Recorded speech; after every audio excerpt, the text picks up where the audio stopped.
Let me see Are here. we live on all platforms? I'm working Patreon. on it. Okay. So right now on X, YouTube, and Facebook, we are. I'm gonna get us going on. We are now live on Instagram. I'm gonna work on the background for Patreon.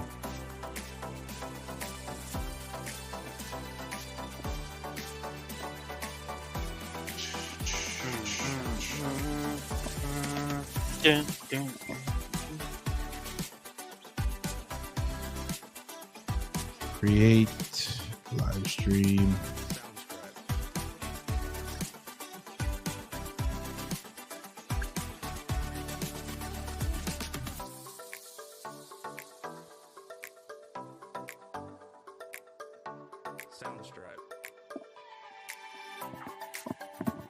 The sun is really out here in New Zealand. Oh yeah, it's been hot over here, man. It has been hot. Not to mention like I was telling you earlier, my AC for my upstairs went out. So it's still hot there in San Antonio? Yeah, it's 100 degrees. Nice and toasty here in San Antonio. All right, we're getting the final stuff for Patreon here in a second, and then we should be done with all of our locations going live.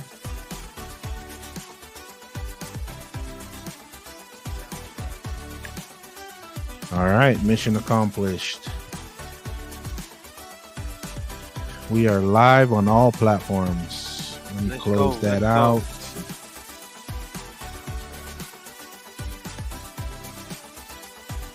All right, welcome everyone in. Looks like we have some people rolling in. Hello, Hi. Malo Ovado.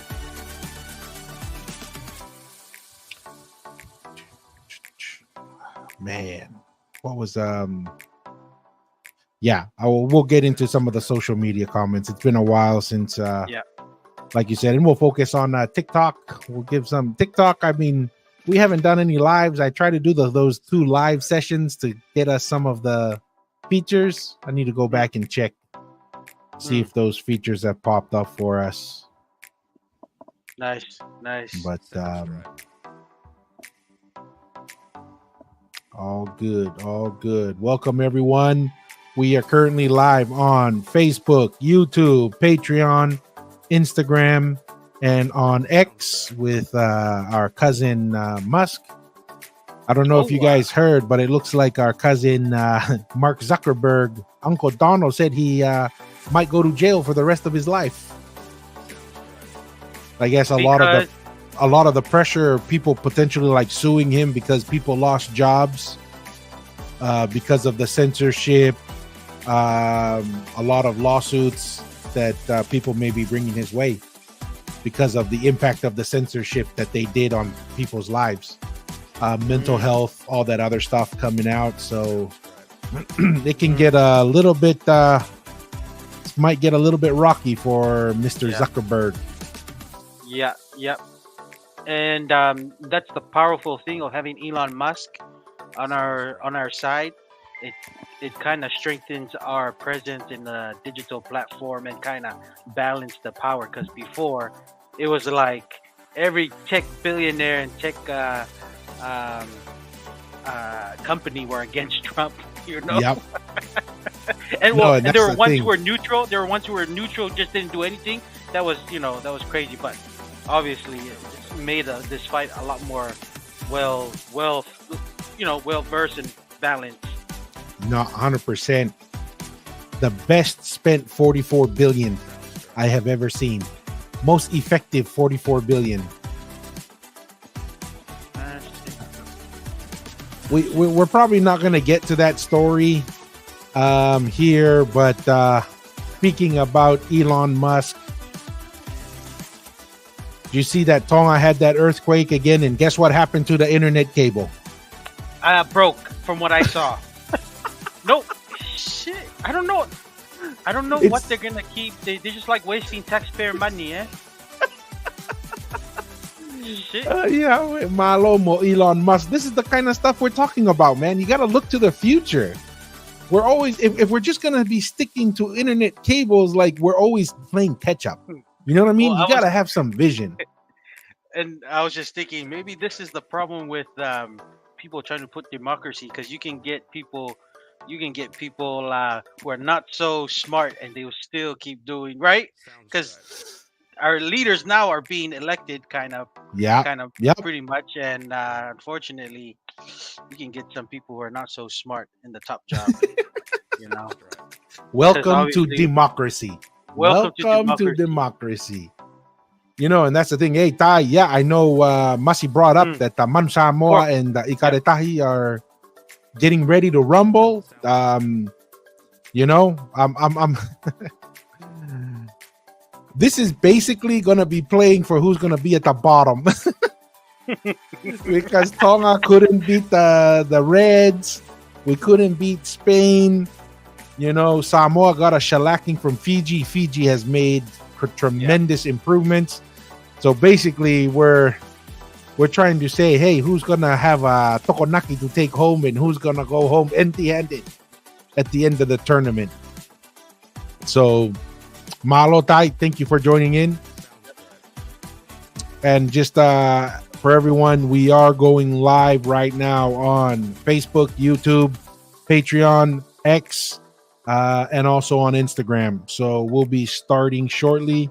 Nice. Welcome everyone in that's rolling in. As always, regardless on what platform you're watching on, feel free to make a comment, questions. We'll be able to pull them up as we go through the program. But we're excited. We're going to start with some sports. Siriva, Malo, welcome. Hello, Shiriba. Yep. Koinu kamata masi ke palu e Kava. We're getting ready, guys. Hey, Malo, ofatu. Hey, Malo Rose. Hope ofa be wu shai mego toi Darganville. Darganville's up north. Up north? From Auckland. Okay. Yeah. Ti, Malo, Oh, T. welcome. When was Mimi Mau kumete ya Ti? We'll get started here shortly. Yeah. Welcome everyone. We're gonna get started here shortly. We're just chit-chatting, talking about hope the Ikare Tahi and Manu Samoa playing. Hopefully we can we're gonna find out who's gonna come out at the bottom of this Pacific Nation Cup. Because who else is in there? It's Japan, Canada, and USA, I Oh, believe.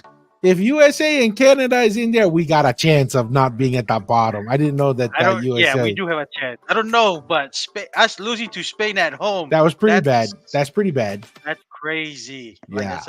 yeah, that's pretty crazy. So yeah, don't be a bottom feeder, Tonga. Come on, man. Come Oh on. yeah, man. Right now, mahalo fie kau tamau. Yeah. Yeah. Not in Tonga. At least in Samoa, they'll have internet.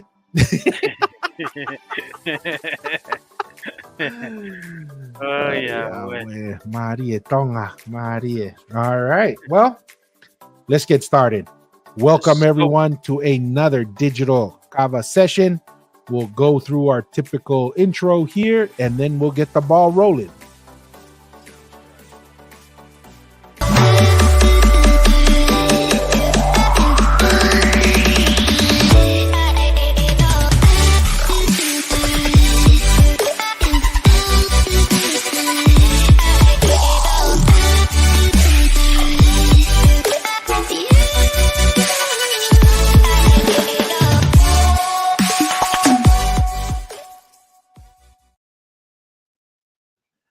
What's up, everybody? We welcome everyone to yo. another digital Kava session here with the Polynesian Eyes. Mr. Atearoa, welcome and thank you for joining us and taking time out of your day. How are you doing today? Pretty good. It's Friday here in New Zealand. South Auckland is shining pretty good. So Auckland overall is having a good weather today. Actually, this week was pretty good weather. Can't complain because it's still kind of our colder months. But so far so good. But how's your neck of the woods, It Juan? is nice and hot here in South Central Texas. It's been in the hundreds here in Mm. San Antonio. Um, I got the fans going on. I got one of my AC units went out the other day, and I don't know, man. It seems like ever since COVID, like Service there's is going down or something, well, or it's service just is like not as good. everybody's like super busy, right? Mm. Like you try to get somebody to come out. I have a warranty. I was tempted to just go. I'm sure if I called someone, they would probably come out sooner. But then I'm like, dude, I'm paying for this warranty.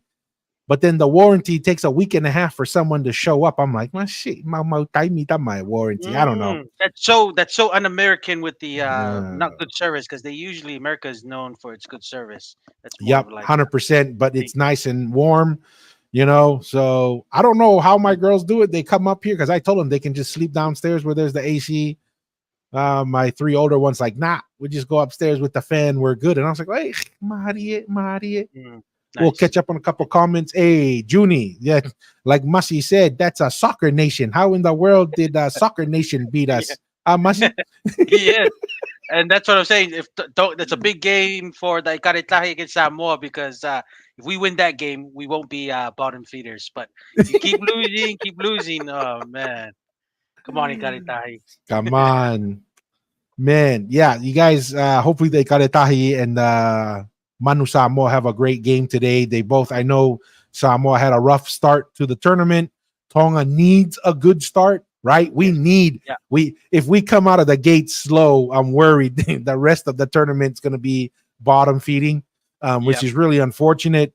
But as we talked about in the last couple episodes, Samoa is having financial issues. Tonga Mm, is always in financial issues. And it's just really unfortunate because it doesn't allow the players who sacrifice a lot to play for Samoa and Tonga. Some of them, have bigger opportunities in other places.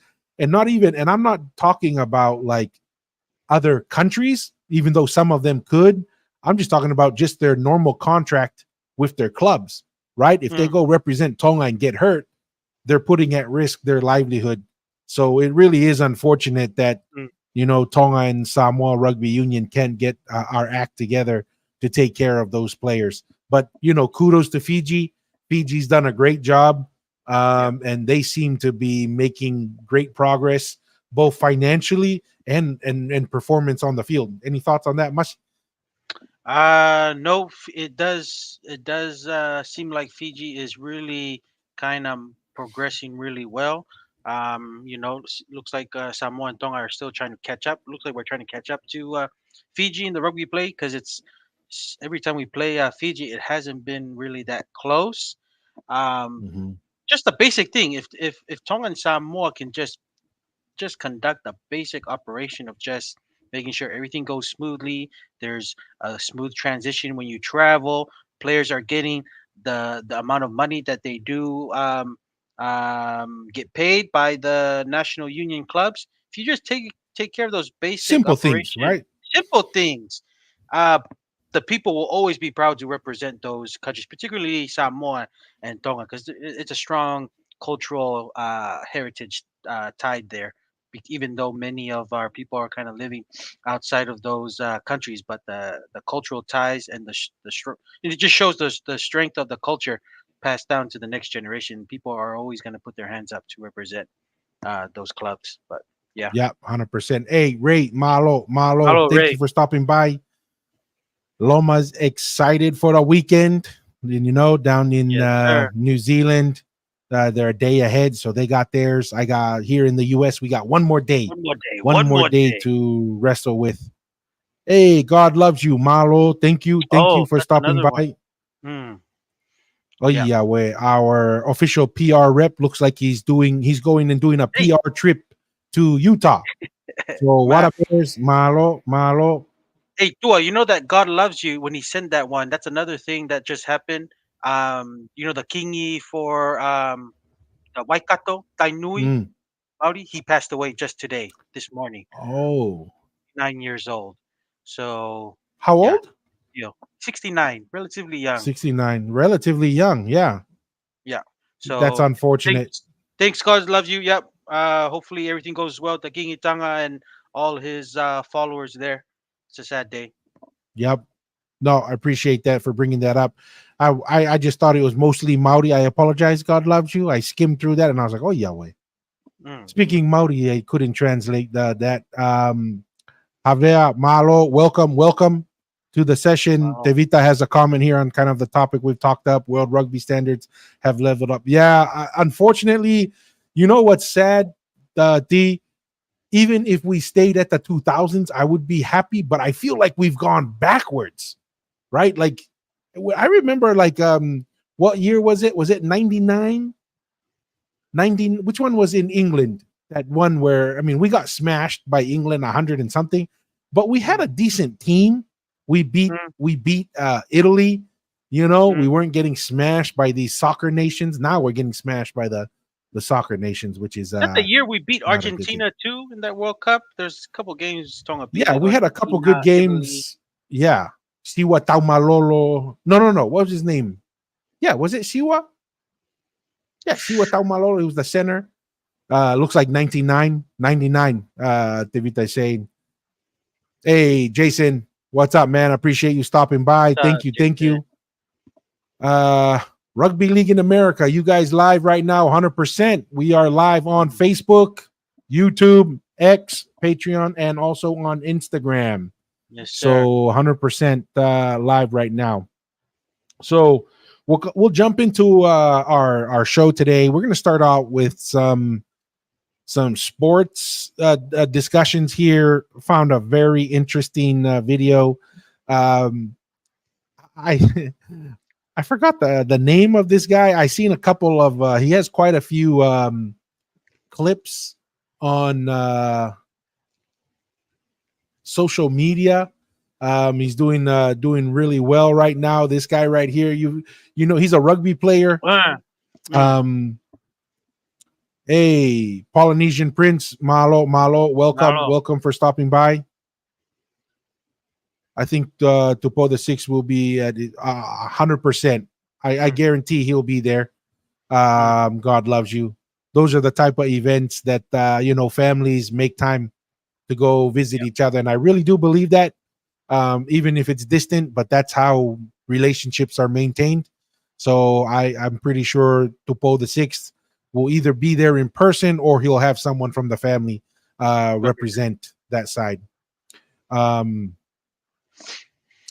But something kind of interesting. I didn't pull that video up for today, but this guy, he played for Manu Samoa for many years.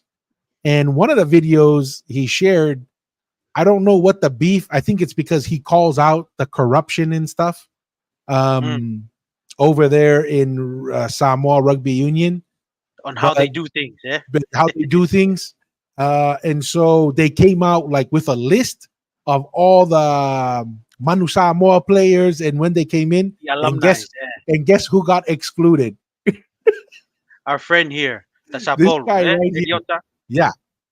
So he was kind of like, what the heck? And he goes like, you know what? For me, I know I've been vocal against the Manu Samoa and so forth, but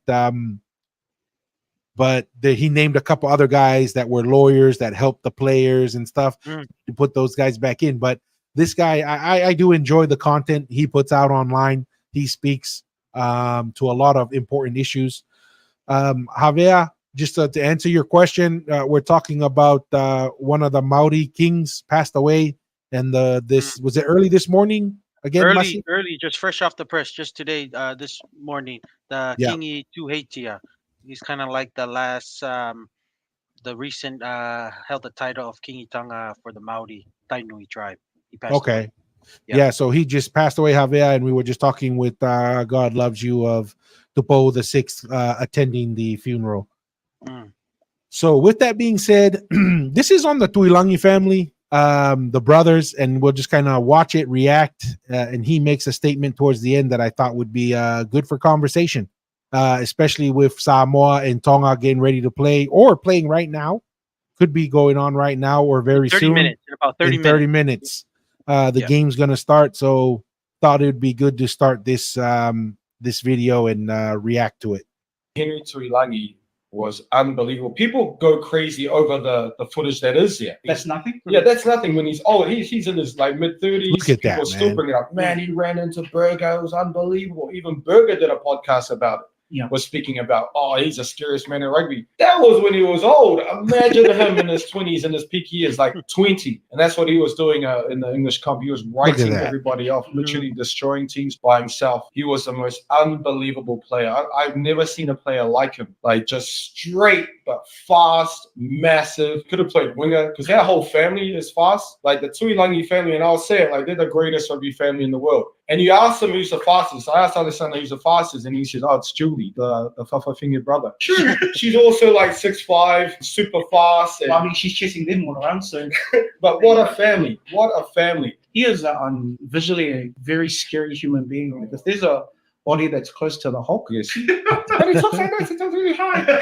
He's a really nice guy. Hey, what's up? He's unreal at the old age. But man, I just wish there was more YouTube for him, for Brian Lima, because the stuff they did is that cool stuff now. Smashing people, dudes rolling around on the ground like every game.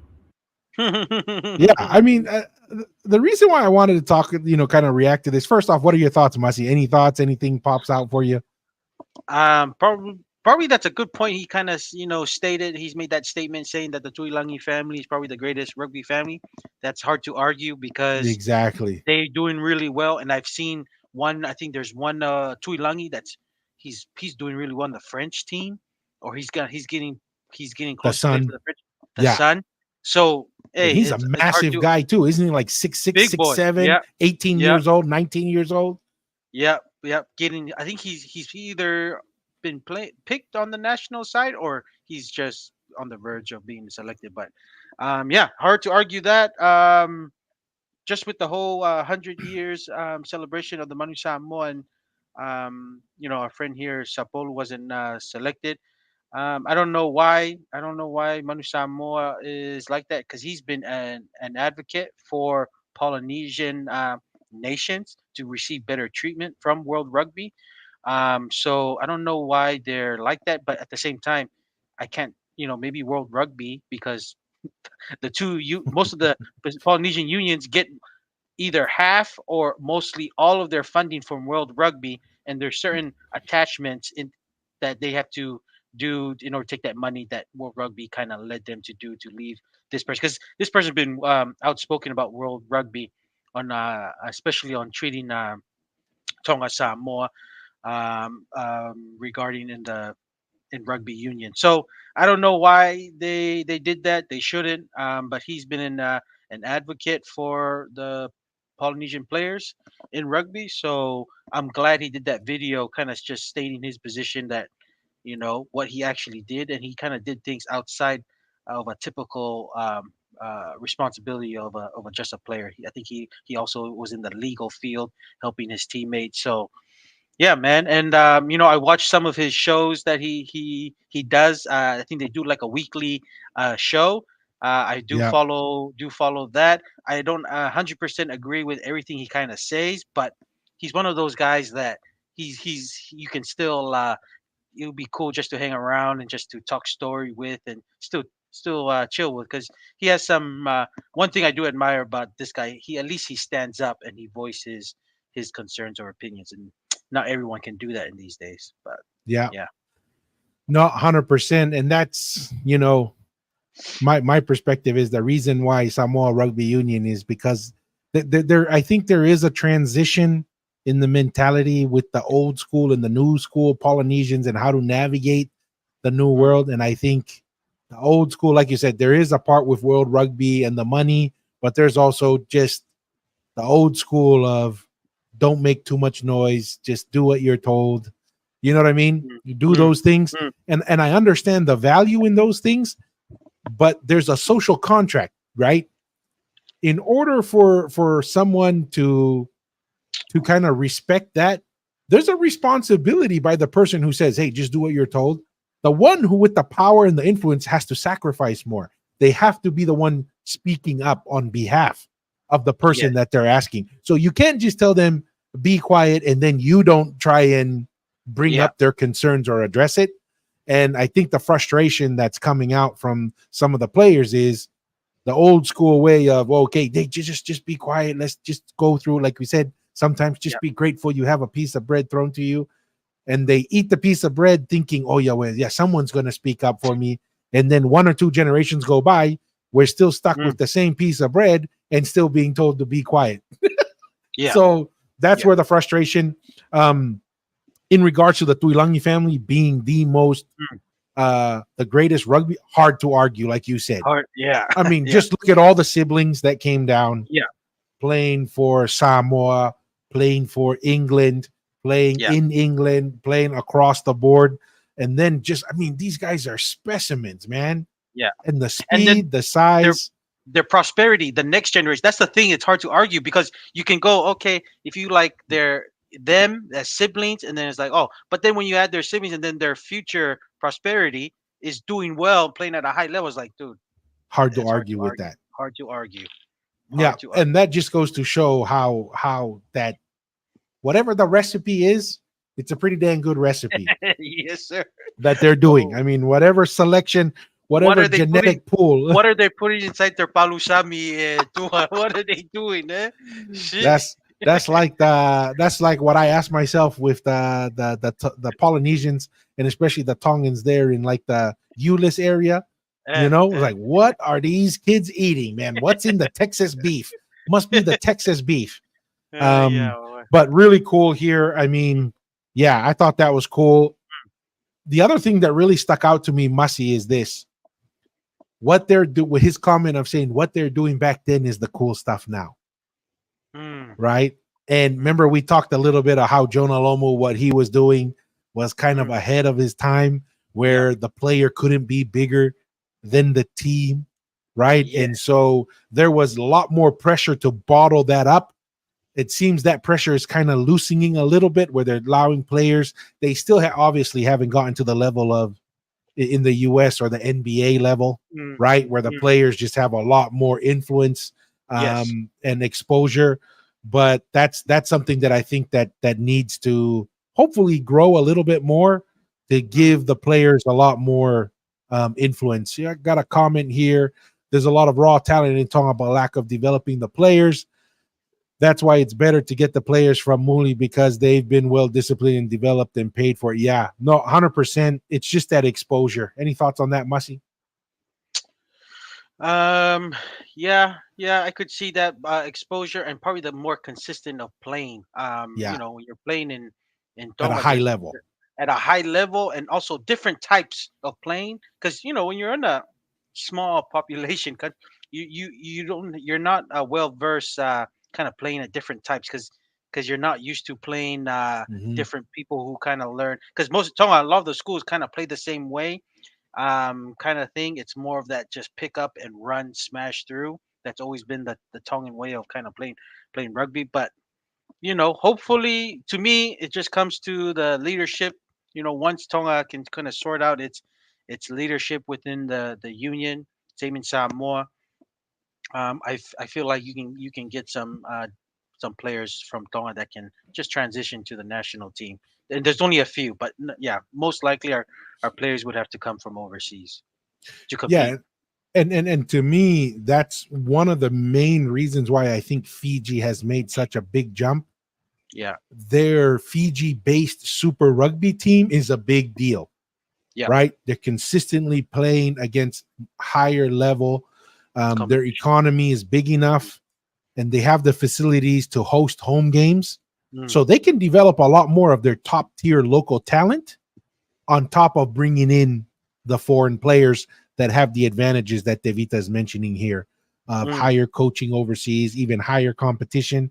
And so you're able to produce not only better athletes, but also depth, right? So you have like your top tier from overseas, and then the guys on the bench are not too far behind. So, you know, one of the things that I noticed, the Polynesian teams, if they have a good team, it's usually just starters. And then there's a big gap between the starters and the guys who are coming in off the bench, right? It's and that's where we struggle. It's not like Australia, New Zealand. The gap between the starter, well, maybe 1 or 2 to 3 positions, but in the forwards, it's relatively close. The gap is not as wide. Yeah. So Yeah. I think that's definitely plays a big part in it. All right. We've gone through that. I think another thing while we're talking about the Polynesian um sports that are coming up, here is another big update. Um a new fixture was added for the Mate Tonga. So they Okay. already have the Kiwis um, over there in New Zealand in November, but they added the Kangaroos Oh, to have a in game before October. that. Okay. Yes. So this is awesome, not only for the fans, but I think for the team, because obviously our biggest weakness for the Mate Tonga has been the halves. So now that Kato has had a couple seasons now. Is it? Mm, Did he finish his second season, or was this just no? This is his second season second with season. the Dolphins. He's Yeah. improved steadily Mm, both years. So bringing him in, I'm anxious to see who's going to show up. Right? We kind of talked about maybe Kotoni. Um, Stags. Stags might not be coming, but I do agree he's had a good year this year, but not a great year.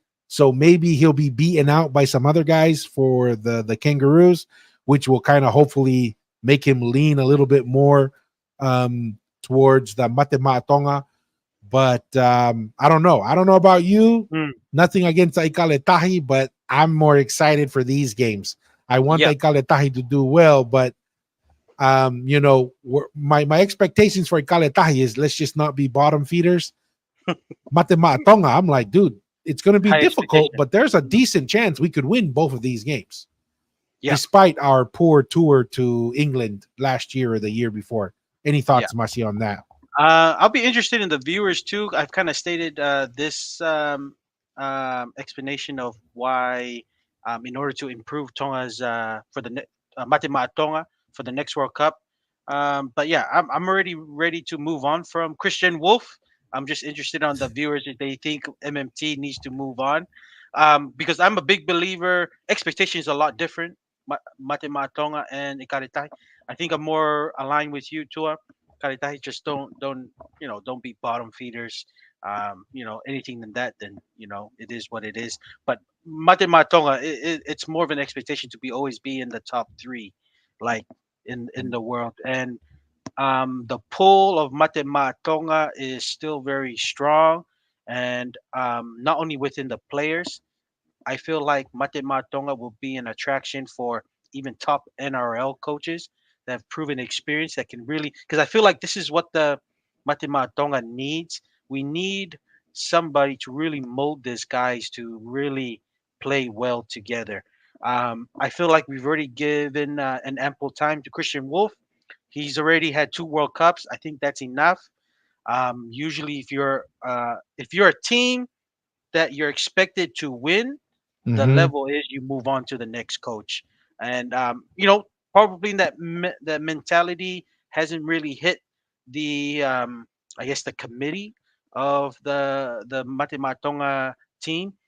Yeah. If there's it's kind of hard when you've always been like what you said, just thinking for that little piece of bread for your whole kind of thinking and playing sports. It's kind of hard to kind of get that unless you get people who kind of say, "Hey, we know what this team brings. We know the expectation. We know what this team can achieve." I feel like that's the next step, and I feel like these two games, these are like the top premier teams for a while that Mate Matonga can prepare for to kind of meet those expectations and to win. Like that's the thing. I just hope in my lifetime Mate Matonga can win a World Cup because that will be huge and a great achievement for the whole very proud nation and for the Polynesian. Toa Samoa is really upping their game. I think they're the ones is just they've already got their coaching staff that's kind of done well. The players seems like they're coming back. They're gonna make a run, but hopefully the Mate Matonga that started this movement be able to win the World Cup. But it's just that next step. that next step, in my opinion. Yeah, I'm really interested to hear what the viewers think, because that's a interesting perspective there. Yeah. Look here, we got Teketonga Malo Ikaw nga, Malo. Malo. Thank you for stopping by to the Kava session. Um, Granha Malo Malo, muchas gracias. Thank you. Um, yeah, I'm definitely a little bit more lenient, and for me, I understand your position. There comes a point when, and unfortunately, this is just one of the impacts of going to the next level. Like you said, you have to be able to produce right within a certain time frame. Um, my biggest reason for being somewhat reserved and moving on from him is the fact that he has won multiple championships in the Super League. So I'm like, okay, he's still obviously performing at a Mm. high level. He is an assistant coach in the NRL, but it looks like he's the heir apparent for The for the Dolphins. Dolphins, and hopefully that's something that happens and materializes. But I would say if we get stomped in these two games and we don't keep it very close and competitive, I'm probably going to be like, geez, what do we want to do for the World Cup that's coming on? Mm. But if we don't do well in the next World Cup, then I'm definitely going to be on board with the appreciated Christian. But this is it really comes down to a question of, are we just going to be satisfied with what's been brought to the table? Or are we going to say, yep, we've gotten to the tier one, but now it's time to zero in on a championship, a World Cup Yeah. championship? And I think that's really where the question lies. Yeah, if there's any questions or comments on that, I know there's going to be a slight delay, so I don't want to move too far from that. I did see a video, but I don't see it in my feed right now, of Andrew Fifita talking about him going back and forth with Jason Taumalolo about the decision to join and how they had played each other. He was playing for New Zealand. Um, Fifita was Taumalolo with. was, and he was playing for Australia, and they had kind of chatted a little bit. They ran into each other in the NRL games, and they kind of said to each other back and forth, how serious they were, how cool it would be. And they both were going to be named again for the Kiwis and the Kangaroos. And, Andrew was like, hey, we should do it. And he told Taumalolo, is like, if you do it, I will do it. And then Taumalolo was the first one to come out and said, okay, I'm going Let's to do go. it. And Andrew was like, oh, dang, I guess this is legit. This is for real. So they both went through. And, look at how it's changed rugby league. Right now with Samoa touring England, people are interested in rugby league now. Now with Matema Tonga playing against New Zealand and Australia, now everybody is not like, oh, this is just a charity game, we're gonna get smacked around. No, we're actually hopeful. We actually think we have a chance to make a difference in those games. Yeah. All right. I was just thinking too. Like this is just as a NRL as a whole. If they want to get, because Tongan Samoans also live in the U.S. and they want to get more of a presence, it's going to be a big deal to make things more competitive, because fans Yeah. that live in the U.S.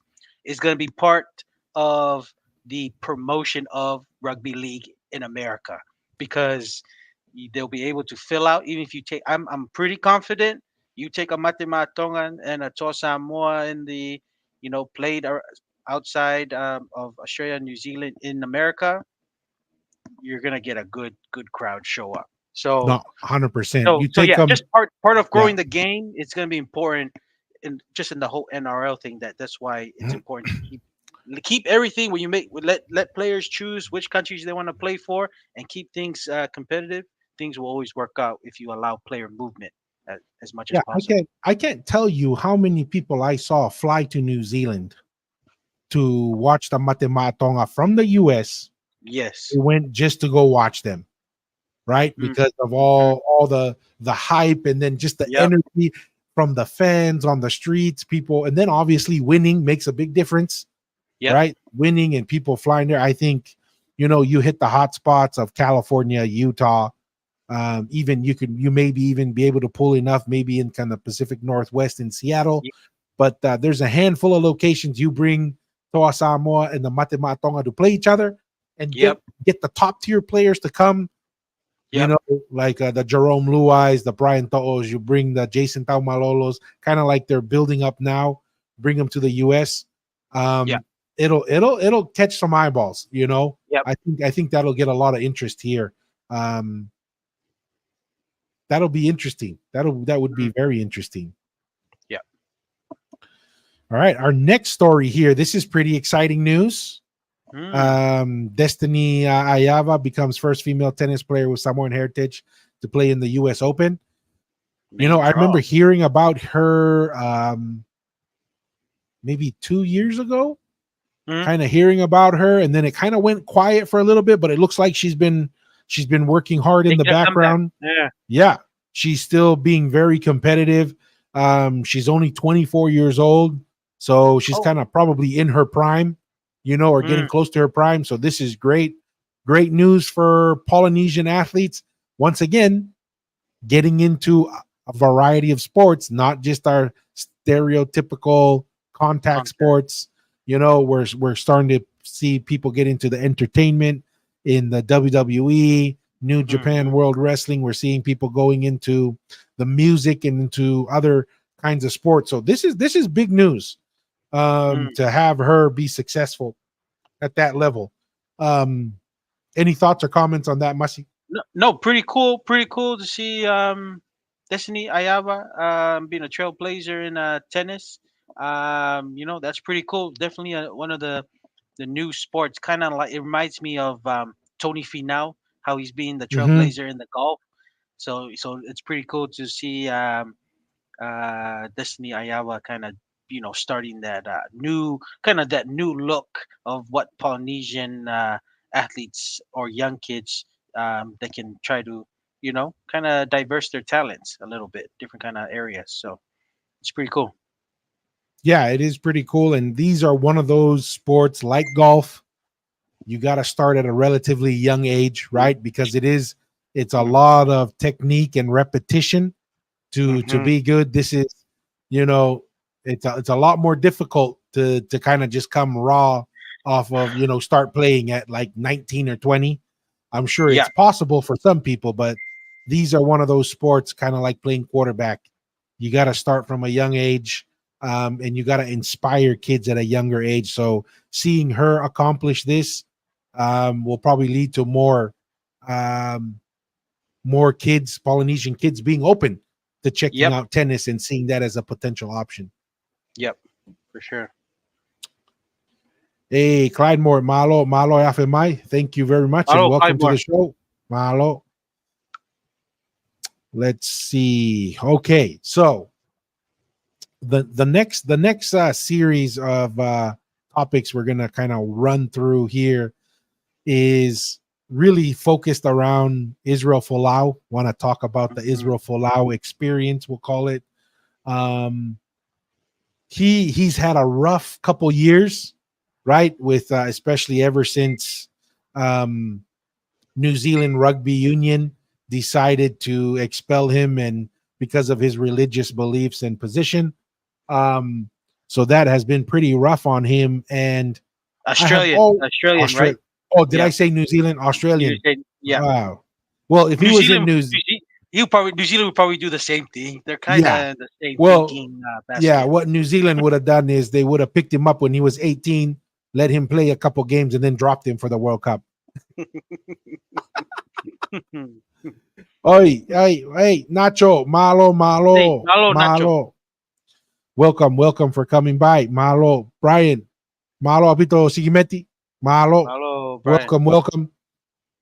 And I always knew that Israel Folau was like, a dangerous weapon. But this video that we're gonna show, I didn't realize like he was basically almost like a Tom Brady level, Randy Moss level, like we're talking about players like the whole game plan when playing a team is to stop one player. And I didn't Yeah. realize that Israel Folau was on that level. I knew it's like, oh, Israel Folau, we gotta, maybe let me put it this way. If you're a decent player, okay, just one-on-one. If you're a pretty good player, double team all the time. When you're a really, really good player, triple Yeah. team, the whole scheme is to stop you.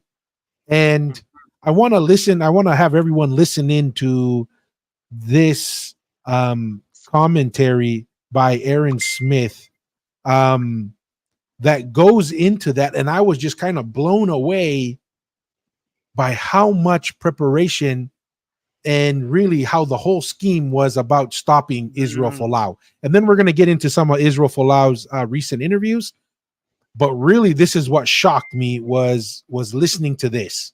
And let's just react to this when he's done. I played Israel Folau for years, and holy bro, he would cause us nightmares. Like, he can win the air 2 meters above it, and then he would get line breaks. He scored heaps of tries against us. He was a freak, and like, man, just pure gifted, bro. Like, things just happen, and there's certain players like that, the Sunnies, the Carters, Folau, man, like, they just changed the game. And like, how many tries he scored in the short amount of time he actually did play rugby. You can't. We had a D stat once. We played them. We tackled at. If we took out Folau's tackles, we would have tackled at 94%, which is pretty high for rugby. Yeah. He made us miss 12 by himself. So like, we won that game, but like, if he ran across, step, fend, offloaded, breaks, tackles, did it all, and like, when we played rugby and the league convert, he was the guy that was like, we had like whole clips and like minutes on him. Like, On him, yeah. Where is he? How do we hide him? How do we find him? How do we make him make tackles so he can't cover that? Like, he was like the weapon for them. What was the strategy for that?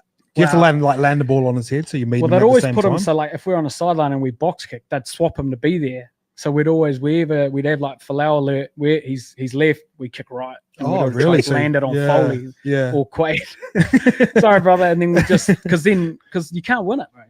Like, yeah. And the more the thing is, he wouldn't really pass. So we'd always make sure, like, if you were defending him, like, just make if he offloads or passes, sweet. Yeah. But if you don't respect them running, but you can't stop the goodies. He would still find tries. He would still get intercepts. He would still find a way to score. They would kick to land it on a 10-2. Yeah. And he'd win the air. Like, you can't keep the good ones out. You just got to make them have a quieter game than their dominant games. For sure. So you got Any thoughts on that, Mussy? What's your initial reaction to that?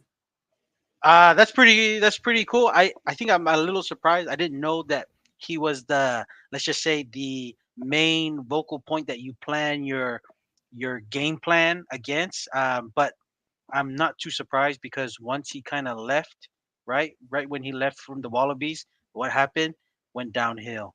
So I'm not surprised, but and I hope Israel Folau makes a comeback, either either union or league, come back, because I feel like he still has something to give to the sport, if he's able. But hopefully he makes a comeback. But Yeah. that's my thoughts. No, there. and what really was shocking to me was like these comments are, we built schemes just around stopping him, right? And it was Folau alerts. Where is he on the field? The other one was making him pass. They were like, we didn't want him running the ball. So everything they tried to do was the pass. It's like, if Israel passes the ball, victory, right? Yeah. Because we couldn't kick to him. We really couldn't stop him. We're missing tackles on the guy. He's scoring tries. So this is the equivalent of, in football or basketball, where you say, I'm going to quadruple, triple team. You're going to have to beat me. Anyone else will beat me except for this guy. Yes. Right. Yeah. And that's it was shocked me when I saw that. I was like, wow. It's understandable for me not to know that. It is unforgivable that Australian Rugby Union didn't know that. Right? It is unforgivable. If I'm a proponent of you treat everything like a business. It is unforgivable for a business to not know what their most valuable asset it is. It's unforgivable to not know what your competitive advantage is, Mm. right?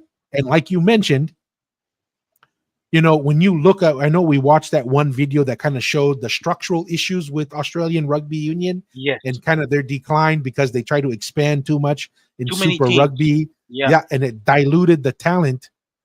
So that's one issue. You know what the band-aid was to that issue that made it seem like everything was somewhat okay?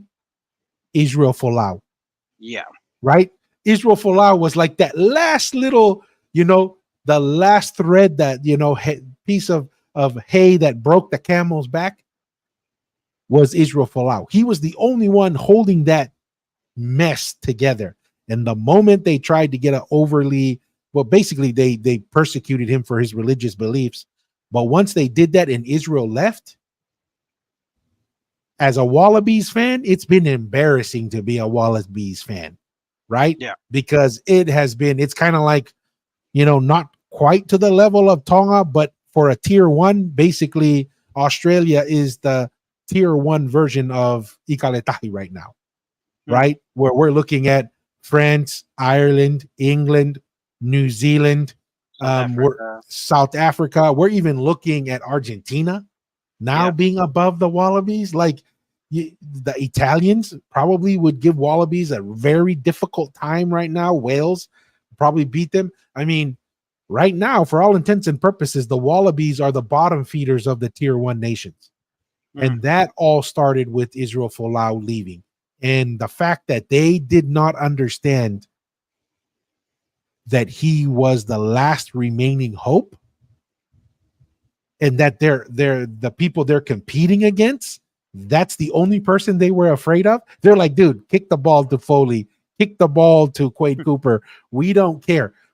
These are the fly halves. These are the quote unquote playmakers, the great decision makers on your team. And they're like, we don't care if they have the ball. But Mm. Israel running with the ball was the scariest thing that was on their minds. For the best team in the world, the winningest team, professional team in recorded history. Yeah. And they said the only person we feared was Israel Folau. Mind blowing to me that Mm. that's what Australian Rugby Union gave up.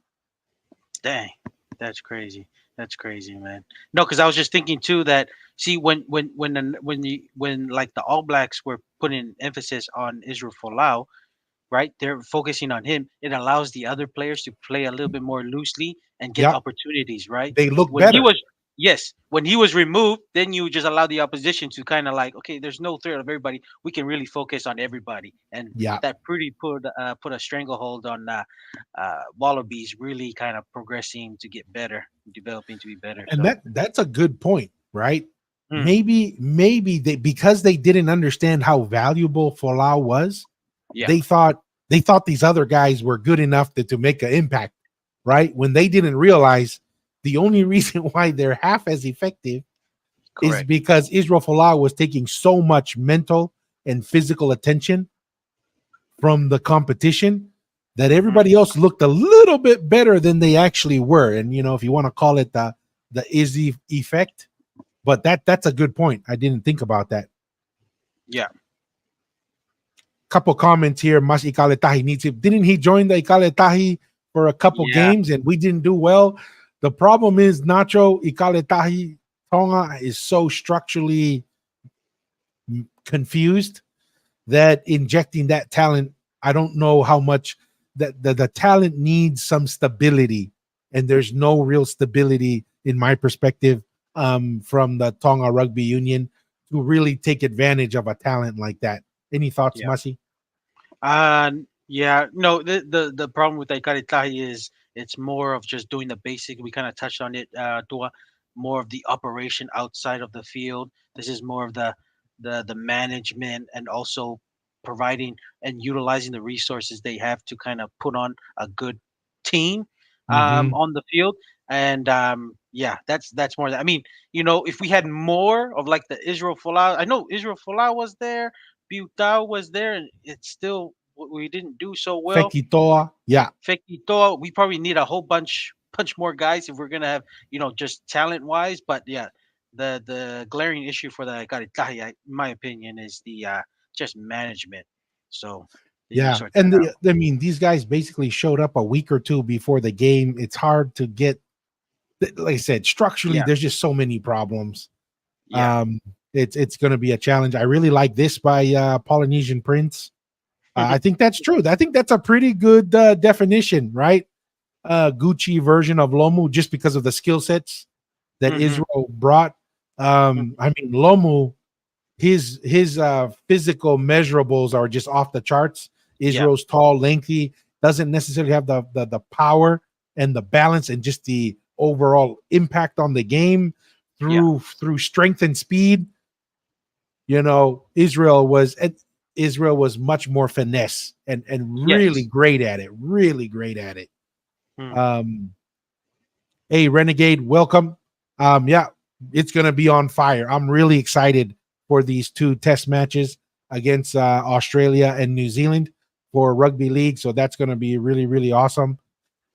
As we mentioned, Ola Renegade, was it last year, Mussy, that they I, played, those three played, and those kind of bit yeah, some high hopes, but unfortunately, structurally, just wasn't enough structure to help them shine.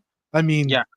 Well, I was just gonna add on to because I think Folau was with the team. They played some games before going to the World Cup, and he was hurt, and he wasn't able to play with like Piutao and Fekitoa and the World Cup competition. But it's more like when I say by Ikaritai and also World Rugby, they don't do other than just giving money. They don't do anything like what you mentioned structurally to make these guys on the same playing field with the amount of test matches and the guys just playing being together because structurally, like what you mentioned, it's a bigger problem. It's a lot harder with the Pacific nations compared to the league. Everyone gets released about the same time because the NRL they all play in that same season, and everyone has the same amount of time to play. Different resources that's going on, but at least they have the same amount of time to prepare for like the World Cup.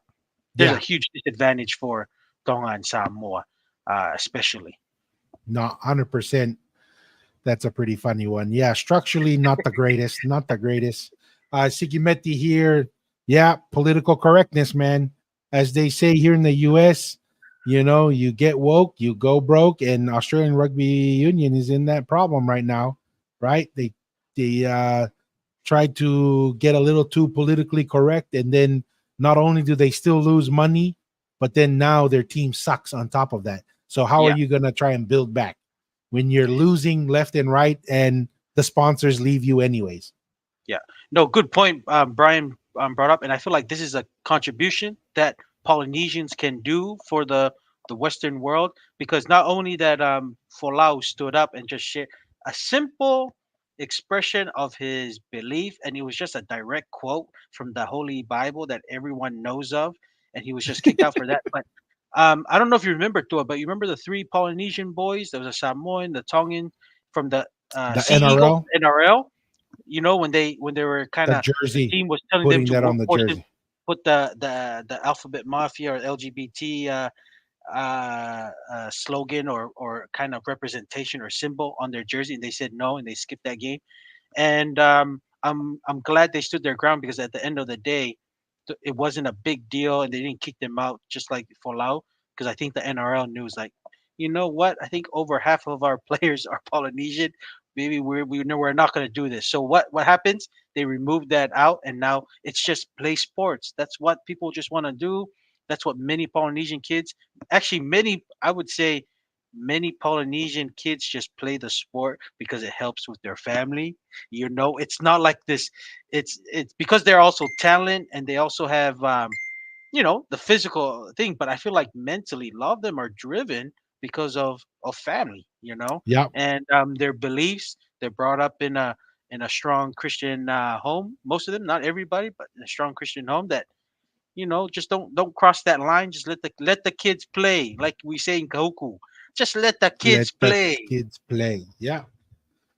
No, 100%. And honestly, from my perspective, I wasn't as close, but it seemed like once those guys held the line, it seemed like Mm, the pressure dissipated, right? correct. Because Correct.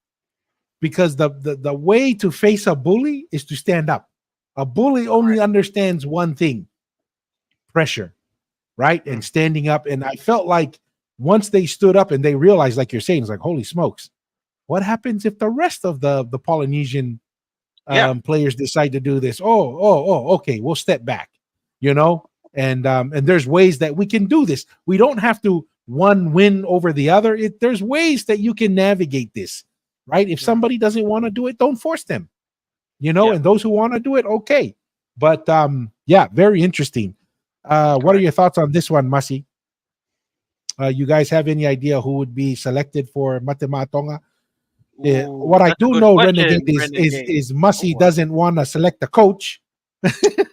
Yeah, that's my position, Renegade. I don't know about yours, but I already kind of gave my position. Wolf is he's already had an ample time, two World Cups. Hasn't been able to get done, and I'm just you know, going from the level of expectation. Mate Matonga does have a team that can win. Of course, they're not like the all-star team, but they have positions that they are the favorites in. And then, like, of course, Mate Matonga's weakness is more the halves and stuff. If we can just get fair uh, play and just a fair contribution from them, Mate Matonga can do well if they're really coached well. I believe Wolf hasn't produced that, and we're in a level that the the the the aura, or like the attraction that Mate Matonga can pull from getting world class head coaches within the rugby league um, kind of sphere. Mate Matonga can attract it. But yeah, that's my position. Tua has a position of giving him a little bit of a doubt because he has won some championship in the rugby league in the UK. Mhm. But that's my position. I feel like he didn't do, and another reason he didn't. I think that game against Samoa, he put guys in that I thought were not the guys that should have played that game. I mean, hope some of the older guys, Hope Wate, see now he's not playing, but you can tell he was not. He was kind of on the Downhill. downhill, and we really got beat in that areas. And there was, I think it was those younger guys, Scott Thorne, them should have started and playing that game, but you know the selection that was mostly on the head coach Wolf, that he didn't do well and didn't get the team ready to play. That's always been kind of the Mate Matonga. We've always been a slow starter all the time, Mhm. and to me, if you're the head coach, it's your job to Set the really tone. set the tone and motivate your players to when to start early to play the full 80 minutes. But Yeah, yeah, to me, it's been ample time. Expectation is to win a World Cup, and yeah, I think Wolf needs to. We need to move on from him. And plus, his players that he selected, I think we only have a few handful left. Tamalolo is the big one that's still there, and he's at the and tail end, right? he's at He's got this will probably be his last his World last Cup, World Cup.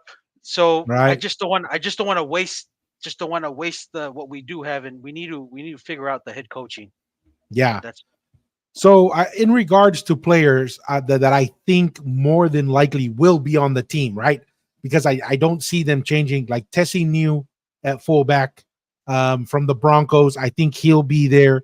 Hamore. Obviously, what was that? What's that Hamore guy that played for the Blues? That big guy. Yeah, He plays for the Sea Eagles. He's most likely will be. yeah, Olokaatu or something like that. Yeah. How Mole Yeah. him. I also see Mosese, the one who plays for the St. George. He's Ew, kind of like Sudi. how Mole Kinda Suli. Sudi. Yeah, Yeah, yeah, I yeah. think he'll be there. I think the Katoa. half Katoa will be there. I think Daniel Tupo, right? This may He's the be last his one. last World Cup, Yep. but I think he'll be there. Um, I'm What's that? hoping Stags will be there. I'm hoping He'll be David good to have. Fifita will be there. Ooh, he's a You big one. know, yeah, He's a big one. He's a big I'm one. He's about 50-50, but I feel like it's about 60-40. I feel like he's leaning towards Mate Matong, especially him not being selected in the state of origin this past year. So I feel like, I don't know if he would still want to play, but with the Australian team, but we'll see. Yeah. So I think there's a handful. And the good news, these are relatively young guys. There are also some new guys like uh what's the guy Talakai for the Sharks. I think he will He's a be good there. one. Yep. So I Yep. mean, we have some good talent out there. I'm really hoping it's still going to Yep. be great.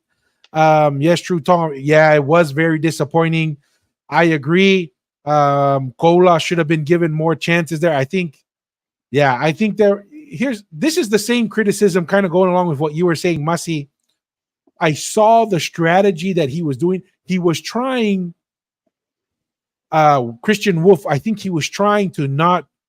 He was trying to gauge like just do enough to win and try to get late, try to kind of get late into the playoffs for the World Cup, but it didn't work out. I think when you're in a World Cup like this, you got to just play to win every game. Trying to over strategize, that can work maybe in a domestic competition, but I'm definitely, and part of it is just style. My style is, man, you win the game in front of you, right? Put together the best team on that day who can perform at the highest level on that day. Correct. Because I've seen it too many times. You see, like the Springboks, they tried to, and there's a bigger gap between the Springboks and the Ikaretahi, and the Springboks tried to do that, right? Oh, we're gonna send in our tier 2 guys, and then Ikaretahi almost beat them. They had to do the emergency, bring in all the top guys, and they barely brought it back. When you're at World Cup level, man, you play to win every game. Every game is like a playoff game. Trying to strategize on, we can give this away and that away. No, whatever the strongest team you can put out, you put them out. Is my perspective. Any thoughts on that, Masi? Yeah. Well, I was thinking Christian Wolf. Yeah, I can see that, but like what you said, World Cup is the highest competition. It is like the grand jewel of both rugby league and rugby union. But yeah, because and I was I'm thankful for what Christian Wolf has done in recruiting. He was part of recruiting the players. That's a big deal. But like even with the whole going to the playoffs kind of thing, I wasn't too impressed because that miraculous that game against England with coming back, scoring what And New two tries. Zealand, right? Eh, that was true. He did good, and I was so happy when Tonga beats New Zealand. So, that was good. But yeah, the England game, I feel like it was not too well, and even the follow up game after the New Zealand game, we barely got through Lebanon right Yeah. in the first round. That was kind of, man, that almost gave me a heart attack. I was like, are you serious? Yeah, Is this yeah, BYU football I'm watching or Matematonga? yeah. And that's So how I feel BYU is. yes, so yeah, dang, giving him an ample amount of time. I think we know what he is, who he is, and what his coaching style is. And I just say it's time to move on. Let's try somebody else to give them an opportunity to at least know the guys, know what he needs, and prepare for the next World Cup. But Yeah. yeah, I'm kind of with you here on Renegade. I think, this has got to be his last chance. We did a great wave the first World Cup. We're like, okay, we did good, but now we got to get to the next level, or if not, you're gonna start to feel like, man, we're stuck, and we may have missed an opportunity with these guys, because kind of like what's mentioned here, Renegade. Yeah, Jason is, and I don't know if it's because he didn't get along with his coach this year, but that's kind of where his career is kind of going now. It's kind of an impact player coming off. I have no issue with Tolutau coming in at fullback or even at wing. But he's proven this past year he's way more lethal than I had even thought when he first came. It's probably going live right now, Nacho. yeah. Probably going live right now. And no, this is an interesting comment here. We need more bullies in the Matematonga, too many angels. We need the Manu Ma'u, Tevita Pangay. Hey, I'm wondering if Tevita Pangay Jr. might be ready for the team too. Ooh, he's another one. He's been out of the game for a because he little just bit. came back. Yeah, and he's looked pretty good for the Dolphins. Yep. Jason or Andrew Fafita kind of players. Yeah. No, 100%. And just that power. Adam Fonua Blake, I'm hoping he comes back because he's been unstoppable out that's there for another the big one. Warriors. Yeah. That's another I mean, big one. we got some powerhouses. Man, I don't know where what's his name? Taukeyaho. Oh, Siwa. Shiwa. I don't know where I know he went to. Did he go to I England? He thought he was went to playing Europe Europe. and maybe coming Yeah. back. Yeah. This is pretty funny. David Tapangai Jr. doesn't take orders from anyone. Remember, yeah, that's until he got the taste Yeah. of the gloves. Then he's like, you Yeah. know what? It's a lot easier to take orders from the Habs. No, Tevita's one of those guys that it's hard to take orders. He only takes orders when you it's one of those guys that you create a circle and just let two guys I ma'abe and then you beat him up and then he will say okay I'll take your orders. So maybe we need somebody within the mate matonga that knows how to fight and give T a good raise. Hey, this is what you're supposed to do and then maybe he can be fixed up that way. Hey, I'm just saying, man. That's how sometimes Polynesian. That's There's what's a reason needed why sometimes. there's a reason why they're tough coconut, man. Coconut head. Sometimes words don't work. You just gotta sometimes just physically just put them in their place. Yeah, and there's Sometimes, man. nothing wrong with that. Nothing Every wrong with once in that. that's life. Life That's every life. time we need, every time we get a little too comfortable, we Yeah. we get a little feeling ourselves a little too much. It's like it's always good to eat some humble pie every once in a while. Hmm. Here's another comment. That comment could be true. We do need bullies in our team. Samuel Fainu, oh yeah, is a great upcoming player for Matematonga. Definitely worth. That's the thing, Renegade. There's a couple of them. I can't Mm. remember the names right now, but there's a couple young kids like this is their first year. They Yeah, were up and coming. surprisingly productive coming up for their first year in a handful of these clubs. So what Yeah. we're gonna do now? Oh, go ahead, Masi. No. Good.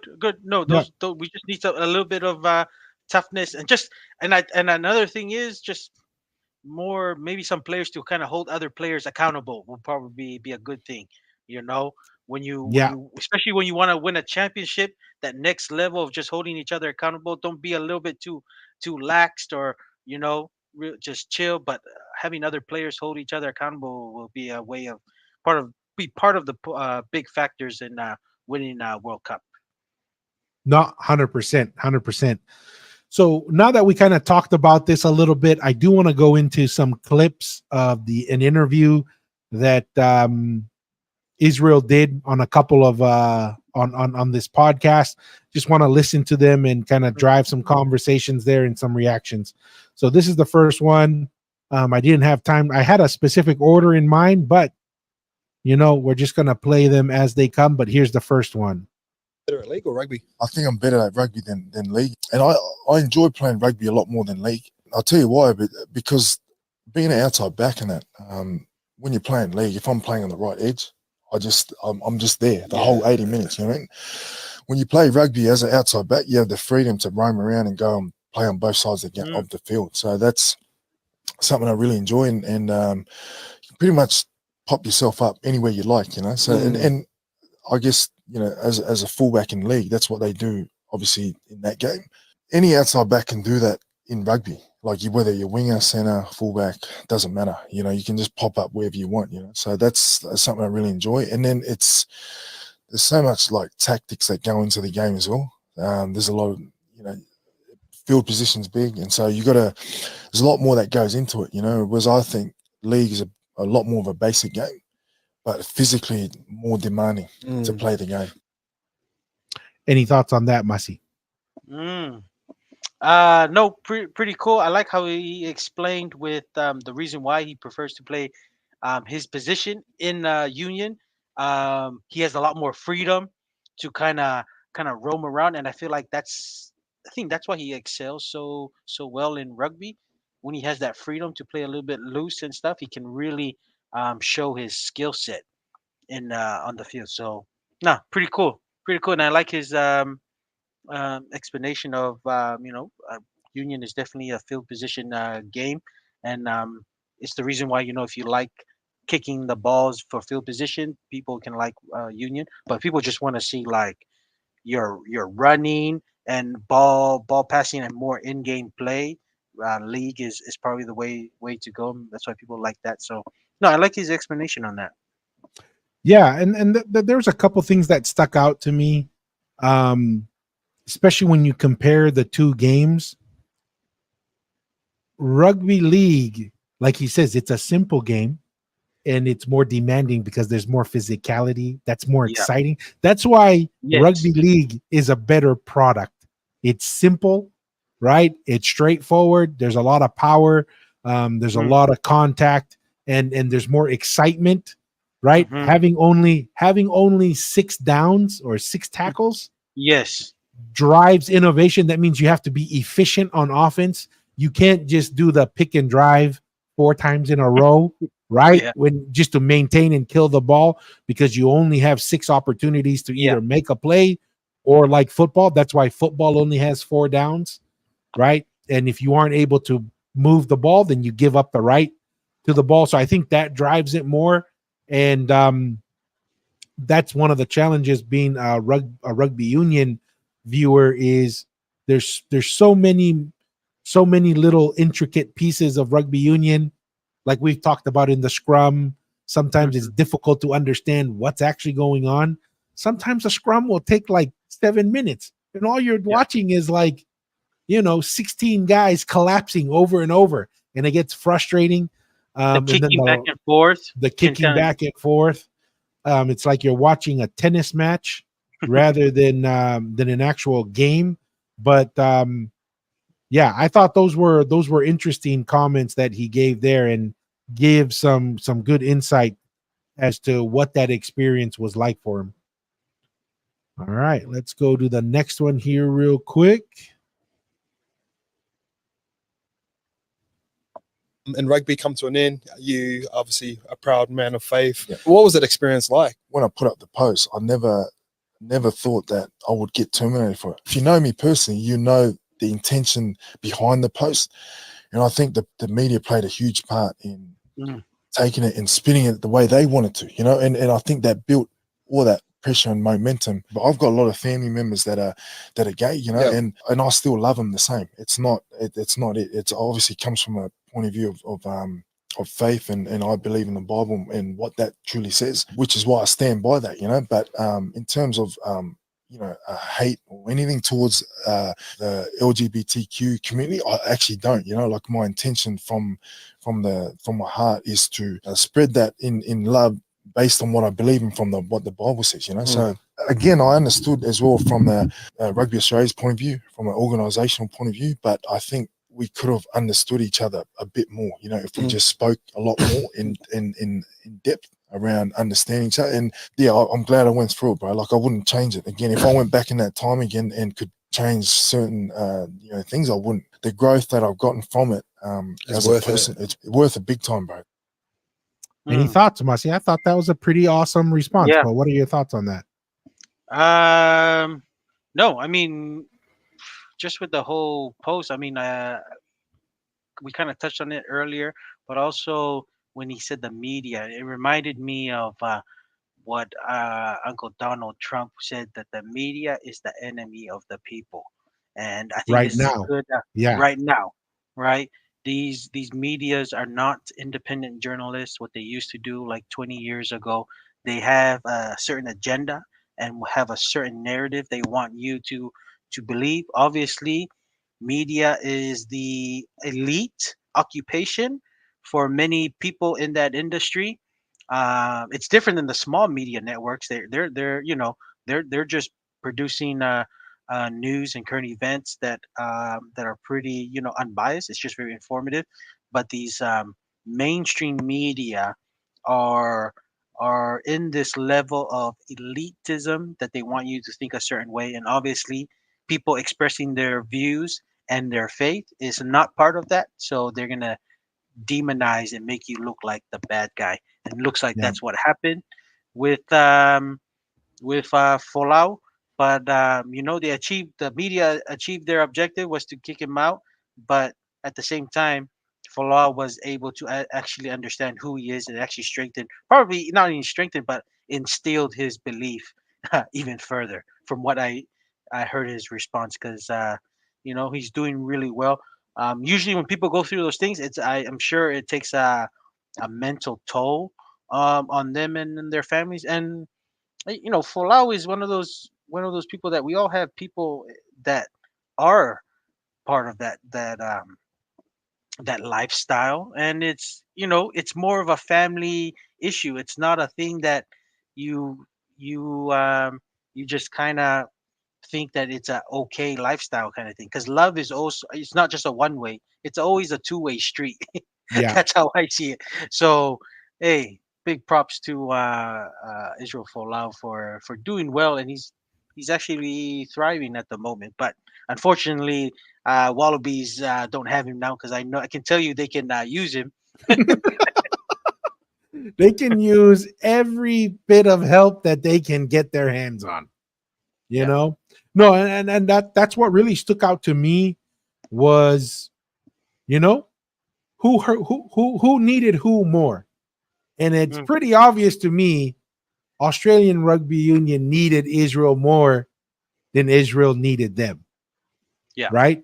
And that's the miscalculation. And this is Australian Rugby Union is learning the hard way, right? Yeah. When you don't understand your product, when you don't understand your people, when you don't understand your fans, right? And you misunderstand what your role and responsibility is, and you make these critical decisions, these are the kind of outcomes you get. And I'm really, really proud of Israel saying, "Hey, I wouldn't change anything."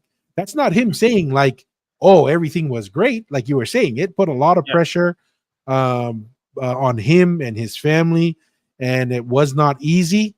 And would he have preferred it a different way to be handled? Obviously, like he said, if we talked more, Mm, I was kind of who was I talking with? I was talking with someone at work, and they were talking about negative feedback, right? mm. And I was like, it's better to get negative feedback than no Fe- discussion, because you yeah. know what comes if no one's talking?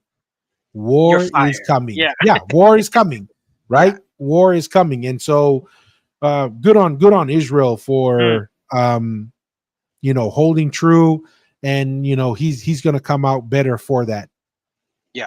For Sweet. sure. Here's another one that I thought was really interesting, kind of, and this is kind of from a unique perspective as a Polynesian, and how to make important professional decisions based off of our culture, and Mm. how to approach that. Yeah. Crazy, crazy Oh, shit man. at the time.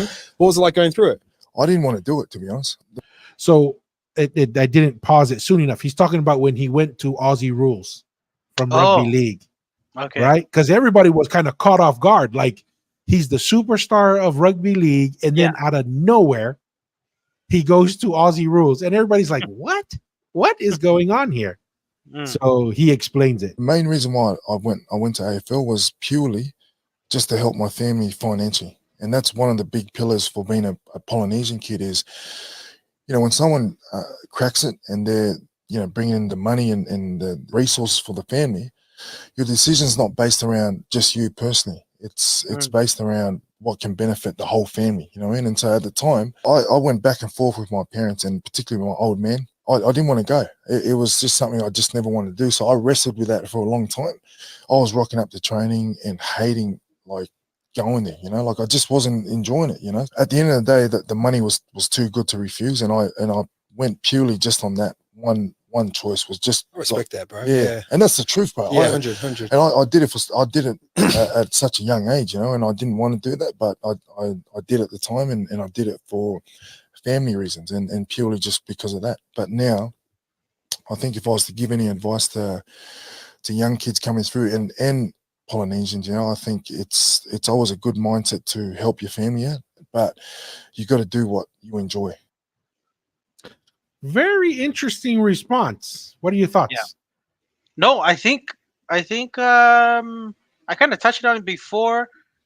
I think, I would think a lot of Polynesians still enjoy, but at the same time, what drives them, that meant, because it's the trainings, the whole training and stuff. That's the difficult part. I think, being able to assist your family, and also within your own family too, kind of pulls you through those training, because they're brutal, right?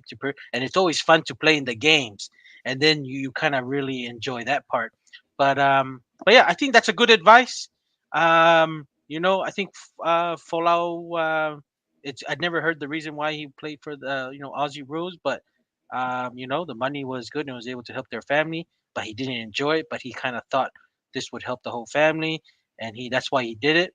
And I think that's why he made the switch back to rugby union. He probably enjoyed that and still made some good money. Wasn't he considered like the highest paid player in all of Australia rugby, the Wallabies Yep. team? Yep. So obviously, but that's good advice. Try talk with your family, and most Polynesian kids do make decisions based on their whole family.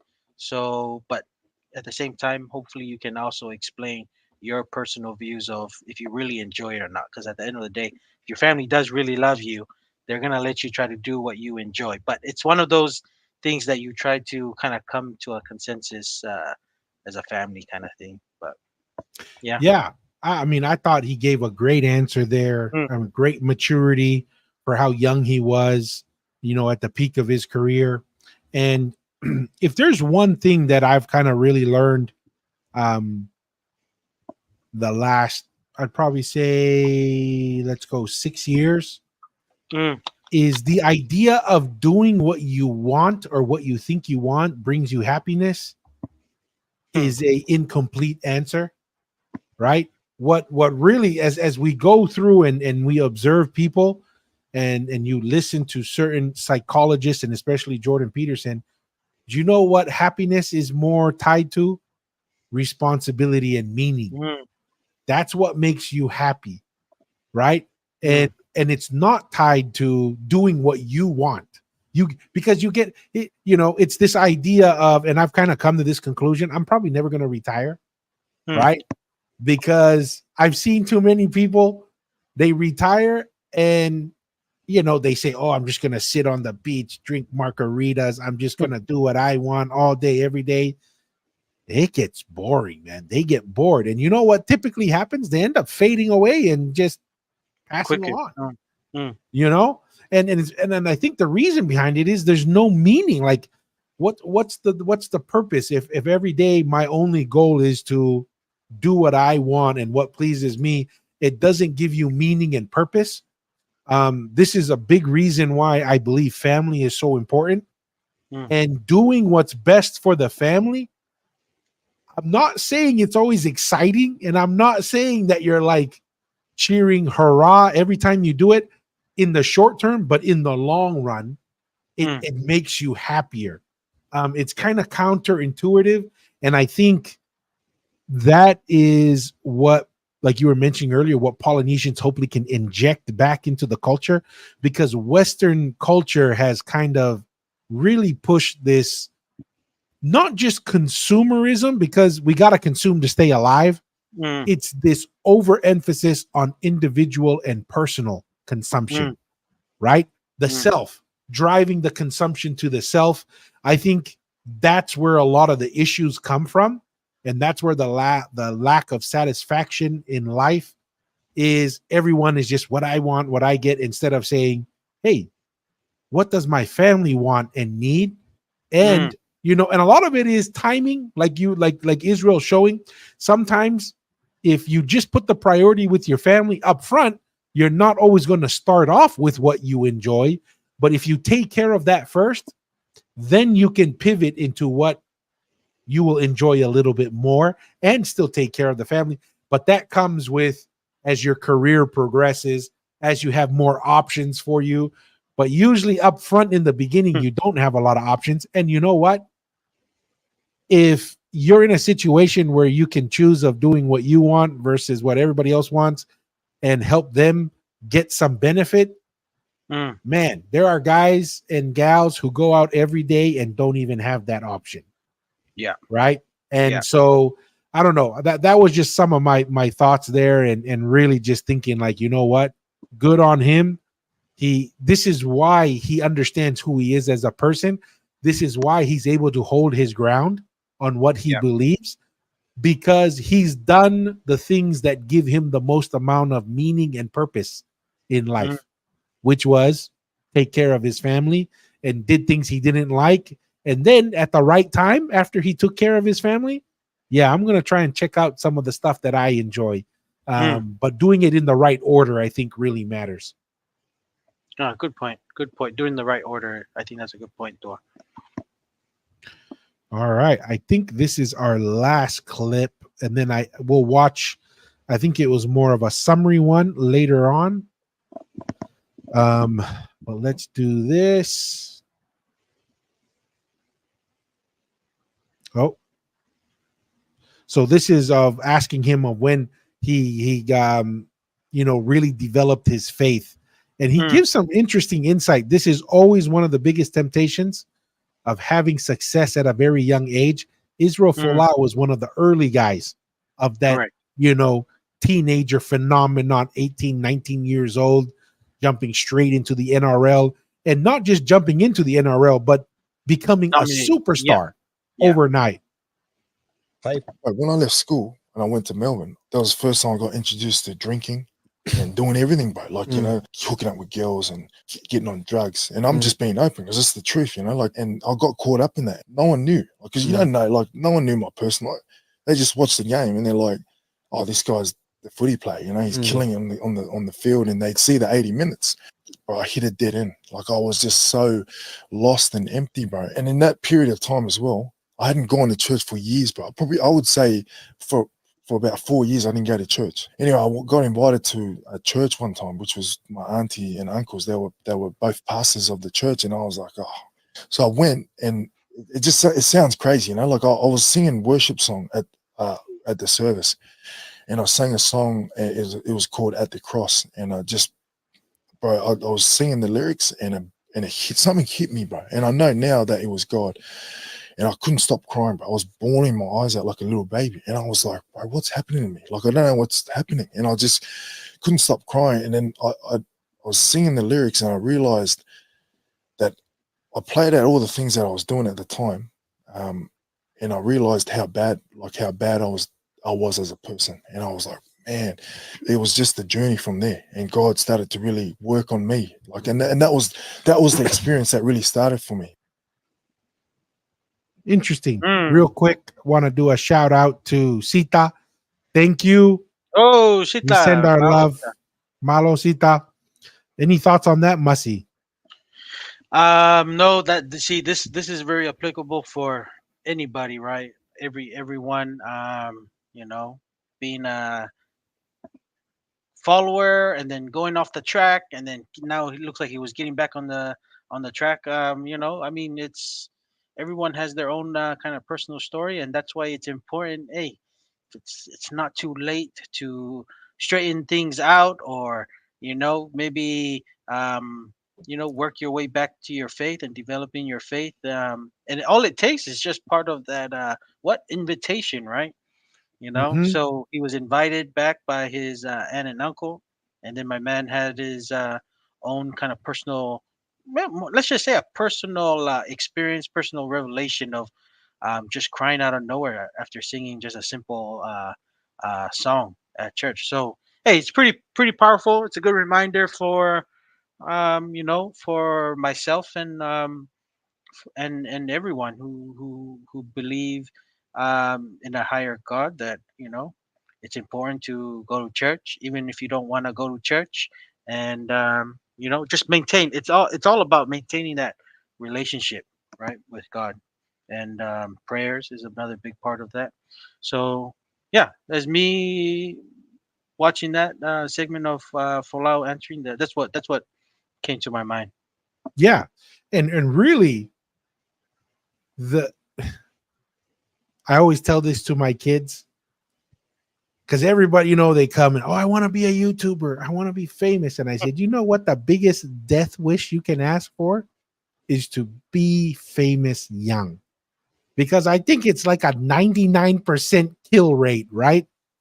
This is what you get into. You get the fame, and it's not because you're a bad person. It's just it attracts the wrong people, right? And puts you in the wrong situations, that making a critical mistake is much higher, right? Because you're attracting certain people that want to take advantage of you. This goes to speak to a couple of things, Masi. Number one, how important family is, right? The fact that Israel was able to stay close to his family, and that was always in the back of his head. It's not Mm. all just about me. It's what I can do for my family. That was a big deal because in the Western perspective, that's one of the first things that goes out, right? I can't wait to be on my own. I can't wait to get away and, get my freedom, my blah, blah, blah. Yeah. Well, that comes with a lot of risk, Yeah. right? Because when you're isolated, you're more vulnerable, right? Yeah. And then you add the fame to it. Now you've excluded the people who actually have your best interests at Yeah. heart, usually is your Yeah. family. So you do that, then like you said, you get rid of religion, then you have nothing to believe in. You have nothing to stand for, nothing Yeah. to help you govern yourself, because once you get that wealth and that fame, you get a bunch of yes people around you. Oh yeah, you do something Yeah. wrong and you don't have your family and you don't Mm. have God there to tell you, hey, you're messing up. You need Yeah. people to tell you when you're messing up. And the fact that Israel was able to navigate that's a big deal, because a lot of Mm. people don't recover from that. Once you get into that alcohol and you get into those type of relationships and you get into drugs, very rarely do you make it out of that successfully. And to look at Israel Folau, I think a lot of the youth have a lot to learn from that, right? Is Mm. number one, be prepared, because those things are coming. If you're trying to be successful, we're not saying you shouldn't aim to be successful. That's a good thing. But you also need to be prepared for the challenges that come with success. Don't think, oh, I know how to take care of these things. Oh, it's not going to happen to me. It will. And the Yeah. fact that you think that way, more likely you're going to stumble on it. Mm. The younger people right now, in my opinion, always remember God is going to be there and you're going to need it, because people are going to try and influence you 100 different directions. You need something to steady you. And number two, the relationships that give you the greatest chance for success as an individual are those people that are in your family that will help you, guide you. They were with you when you were nothing. They have a Yeah. better chance of taking care of you when you have everything. So Correct. thought that was really powerful. I think that's Yeah. something we can all learn from, like you mentioned, Masi, and get ourselves prepared, because it can happen to any of us. I've Correct. even seen it with people who aren't even famous. We're not Yes. saying that you have to, oh, these are only for people who are superstars. No. No, man, this can happen to anyone across the board. And Yes. it's really, really critical. I just had a quick thought. To man, if he was doing drugs and really living that party lifestyle, dang, he was still doing really well on the field. But like usually things will catch up. So maybe it was a good reason for him to do that switch of you know Aussie rules, because it just kind of changed. I'm sure it changed his environment, changed the people he was hanging around with a little bit, and he was. It made him probably work a little bit harder to learn a new game. He's like, okay, I can't. It just there's a lot of positive things. Yeah, Probably he wasn't thinking, after for himself, but the money was good, but also that change was probably a blessing in disguise too. yeah. 100%. And it was a change that was driven of doing what's best, For the not family. just for himself, but Yeah. for the people at large that he cared about. So, really enjoyed that. You can find that full interview online, but I Mm, thought Israel Folau gave some great insight that Polynesian youth and even adults can learn from, yeah. right? And making sure you understand why you believe what you believe and what should be the driving factors for not only your decisions but the relationships that you have. Correct. Um, gonna go to one of our favorite segments, social media comments. We're Let's gonna go. focus, Let's and we're go. gonna focus on our TikTok, because Oh, TikTok is by far oh, the most active active. of our Yeah. social media.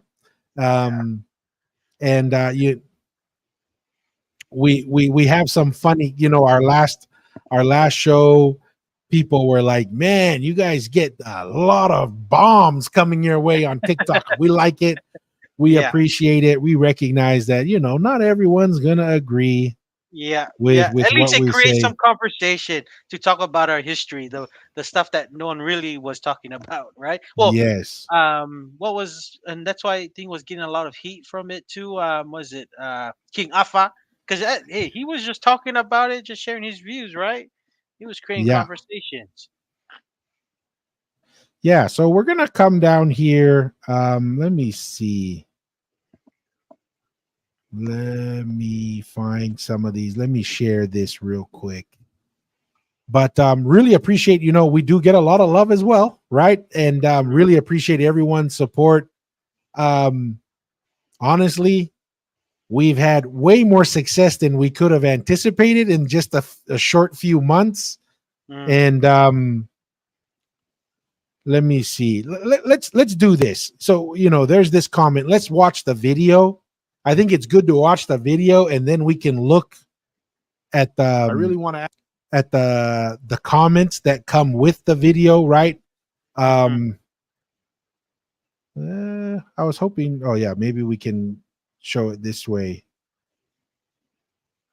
All right, yeah. So let's watch this video first. It's one of our clips, and then just kind of look at some of the comments in there. This is from Yeah. God Loves You. 950 we Maoris arrived in Aotearoa from Tuamotu Islands, Raingatea, Tahiti. Now we don't hear anything about Tonga or any empire. Do we know why?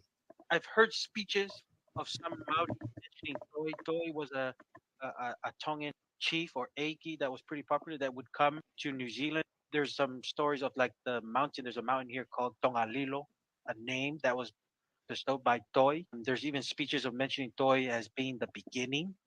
The interesting thing I think about the Maori, the Tainui, I've learned is one of the few tribes here in New Zealand that have a king. Hey, Mussy, is that the king that just passed away that you Yes, mentioned? that's the one that just the current one. Correct. So Okay. he is I think the sixth person to hold that title of King Itanga of Waikato. Okay. Tainui. So yeah. All right. I know they only set up the king to have some recognition to be in the same level to speak with the royals in England when they were going through the battle of colonization. But to me, that knowledge of having a king structure is very Tongan. So kind of give some thoughts, some more context, Mussy, to the Toi. I'm not very familiar with that name. Yeah. Kind of give some more feedback on that. So Toi is a in Tongan oral history was a famous kaivai or navigator for the Tuitonga, and it's Toi. I forgot the name of the other person. I don't know if it's a son, but they discovered New Zealand, and when they discovered New Zealand, they brought back to Tonga to the Tuitonga the moa, and Mm. there's a road called is it Halafonua Moa? There's a road named after that big, massive kind of, you know, ostrich or emu looking chicken. So that's where the doi comes from. It's from the oral tradition. And then going further, obviously out of all the tribes, what tribe do you see always attending Tongan events? And then even this most recent one, the Tupo the and his wife came to. They just recently had the celebration of the anniversary of his kingship. I think 2 weeks ago or a week ago, and he just passed away. And who was there? The king of Tonga. So obviously there's some connection there that the two families have, and also just Doi that that um, people have shared with me that Doi being one of the beginning because he was kind of like an important figure in Maori oral history. So that's where and I'm just putting things together with Doi being an instrumental part of Polynesian history. Putting what I find here living in New Zealand and also the oral history with the Tuitonga of Toi coming back. He was a very skillful navigator, bringing back the moa for the Tuitonga, and there's that place still called the Halafonua Moa, named after that discovery of the big moa from New Zealand. So that's kind of like the background of it. So Yeah, and I think what's really important here is, like, this is the thing that I kind of get a little bit it's a good thing, but I kind of get a little frustrated trying to respond because there's so many replies within each of these. I don't want to go through each one, but the one comment I wanted to get to is obviously somewhere embedded in all these other comments. But the one thing that I thought I wanted to highlight is the oral history, not only in Tonga, but it's tied to a physical location and tied There's a to a name. specific Yes. story and a Yes. person, right? When I hear stuff like this, Toi Te Huatahi Toi the Lone Born. Well, I don't know where that. What do you mean Toi the Lone Born? I have no idea where or how what that means. When I just look at it from a Polynesian, Tahi is not lone born. It's like we would say is a kaivai, right? So Yeah. you would say Yeah. something like that. And then I don't Correct. know where these definitions come from. This is kind of the thing I kind of get a little bit like, It's hard to okay, follow. just Yeah. because you Yeah. can come up with your, this is the same thing like, oh, Samoa means the sacred center. But then for a Tongan, we look at it, it says Ha'amoa, and it just means the Moa clan, the Moa Mm. family. But then somebody comes up, they go from the Moa family to the sacred center. Where I'm Correct. like, no, I think you change the meaning to fit whatever story. And then like there's certain discussions like this where it's like, hey, he comes from Hawaii. Where do this is just an oral story. Can Correct. you tell me of a physical location and an actual event that's tied to something To to that just give it story. a little more substance rather than, oh, I heard my uncle's buddy's friend say that his name was Toy and he saw New Zealand, right? Yeah. I mean, this comes back to when we watched that Tui Manua video. You see those little piles of rocks? Yeah. That's where you'll find the most loyal people to be buried. And then they Glory. dig it up and it's a oofy pit. It's a There's oofy no pit. bodies in there, Correct. you know. Correct. So that's kind of the things that I'm kind of saying. It's like, come on, guys. You know, we're not saying everything we say is perfect and the way we think is perfect, but Yeah. you gotta at least be reasonable and say, hey, some of this stuff does or doesn't make sense. Yeah. Well, and that's the thing, right? Because the Polynesian history is so vast. Because you're talking about a vast empire. What did you say? When you combine the whole ocean and everything, it's bigger than the continent of Europe, Yeah, Europe. right? It's 10 million square miles. I want to say is the number when you add up the Yeah. Polynesian empire or nation. Yeah. No. So of course, people are gonna have their own interpretation. Like I always say, we just state our credentials. What is our credentials? We're from Mu'a. We have ties. We have a langi of Um, caretakers of where Atu Itonga is buried, and we just share our knowledge of what we learned, and it's up to the rest of our cousins to decide what they want to believe or not. Because at the end of the day, we can't force you to believe anything unless we're Hitler or King Jong Un, right? Then that definitely works because fear does work here. but but yes. yeah, that's all. That's all it is, and that's my recollection of Toy. Regarding Toy and his influence. Yeah. So here's some of the comments right on this one. This one's better. It's only a handful of comments. Here we go. Man, you guys are funny. Laughing because nobody else can bring evidence to the table. Yes, no, I agree. And that's what we're gonna get to. And this turn it off, blah, blah, blah, tu ipulotu line. Well, but we'll watch the video, the 45 seconds, and then just kind of respond real quick as to why people seem to be so offended by this. Yeah. From Unfathomable 714.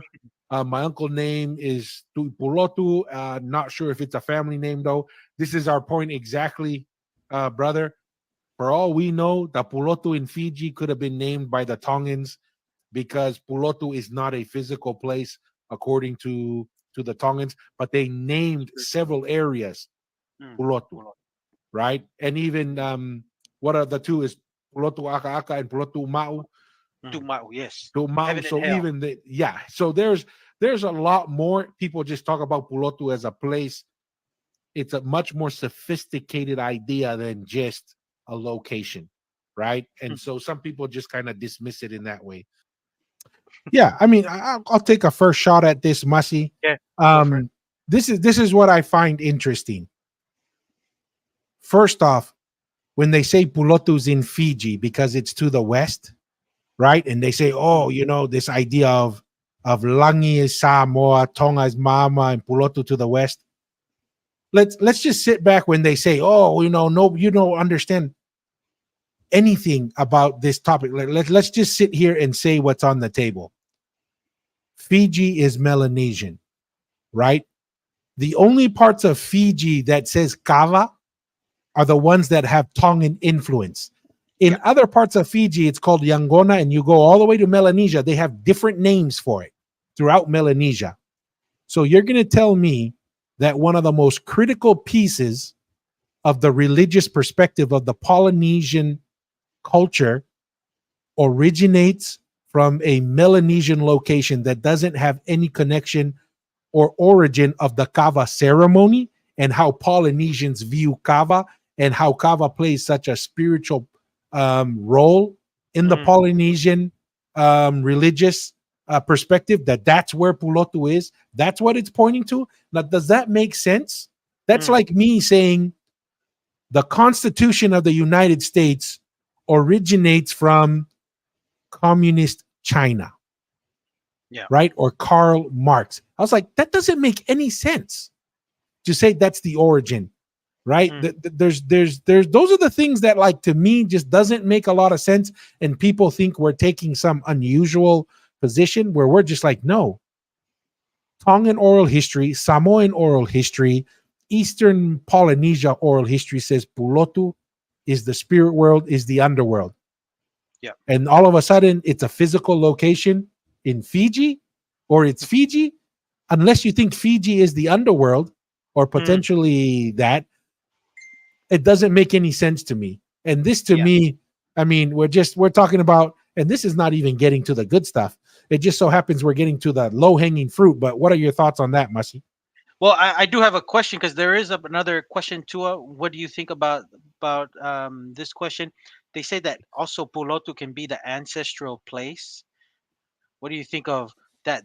That's probably a little bit better because ancestral can probably Yeah. mean like a spiritual place, right? Before to Vaihi, and then see, you can put that together. But when you start putting a location on it, a physical location, then it kind of gets kind of too beyond explanation because it's not a physical place, right? It's more of a spiritual stuff. So I can see it when people say it's an ancestral where, or where it's where we come as an ancestral place, because that you can define that as a spiritual thing.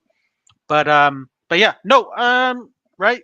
Why do we believe Pulotu in that sense? There's places I think we um already kind of explained. Pulotu tu Mau, to be specific, Pulotu tu Mau is a place I believe somewhere in Vava'u. Don't quote me on this, but I know that I need to ask Devita Fale on it, where specifically that where the ancestors would go if you were good, right? And there's places in Ha'apai, especially between some of the islands, where it can be really rocky, the ocean. So that's why they call it Pulotu Aka Aka. You're gonna be in a spiritual place that you're gonna be unsettled, right? Yeah. You're gonna be in a place that your spiritual being is gonna be unsettled. So there's places like that that's referred to that. David Tafale um, being able to rediscover that and actually point it to a location. And like what you said, to it's an oral story of Pulotu, but when you can put a physical location to it, it helps to kind of understand the meaning of the word, where it comes from. So, that's probably a question to probably have Devita Fale to kind of when once you have another meeting with him to kind of propose to kind of explain the specific areas, because I know there's the Pulotu Mau and Aka Aka in Tonga, and maybe outside of the Polynesian maybe outside of Tonga, but in the other Polynesian islands that can be referred to. But yeah, I mean that's my answer to that question, Dua. Yeah. All right. Let's go to the next one. A lot of the sites in Tonga are materials outside from Tonga, like from other islands in Fiji, Samoa, Mhm. Tahiti, Hawaii, Fortuna, all of these places from their respected islands for the Polopolo or Inasi and leave their valuables in Tonga. The Umiti, there's really no evidence to say that different parts of the empire came to Manua to give offering. And we all know Polynesians, when you do a ceremony or you're doing like an event, Polynesians give their best. Their best was to bring most valuable stones, Hmm. valuable materials that were unique to that Mats. island. Yep. Yes, that would be taken. There's really no evidence of anything outside of those three Manua islands. So that's the weakness with that theory. So Hmm. here's some of the comments, guys. Tui Manua has a power over any islands, and he was the king over all the islands of the Pacific. You Okay. know, the reason why you talk about Manua, all these things, you guys talking, we're not saying anything derogatory. We're trying to find the truth, Yeah. and trying to give at least a logical position why we take that position. Yeah. What any thoughts, Mussy? Any looking at the comments? Yeah, I mean, What are your it's thoughts? you see the comments. It's just funny because it's just more personal attacks instead of trying to help us give us the reason what the umiti was for. Because obviously in those days, this is just me.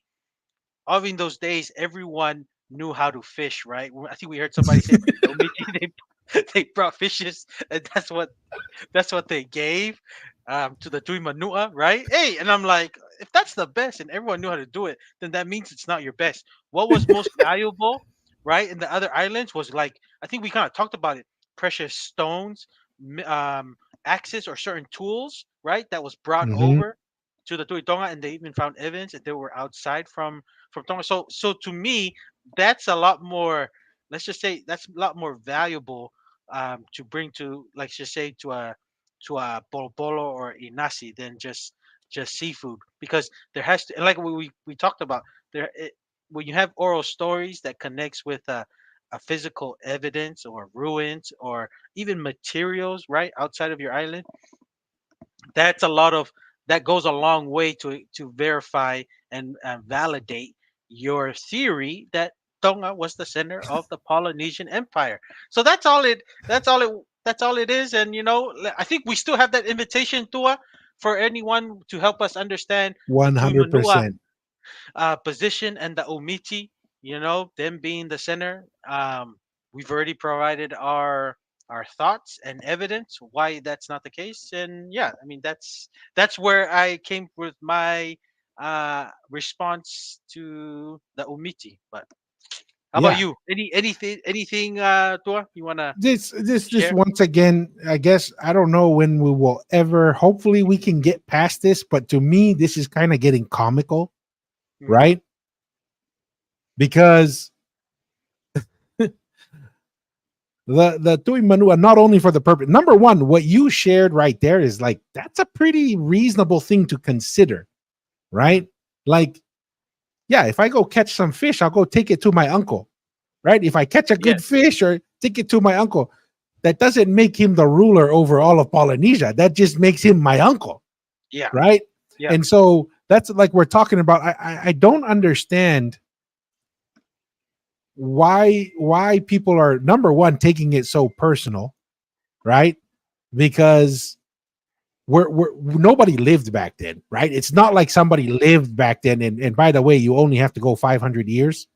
Yeah. It's a lot easier to find out the beginning of the Tu'i Manua, and we haven't even gotten to the episode because this is the part time. This is the side gig. Correct.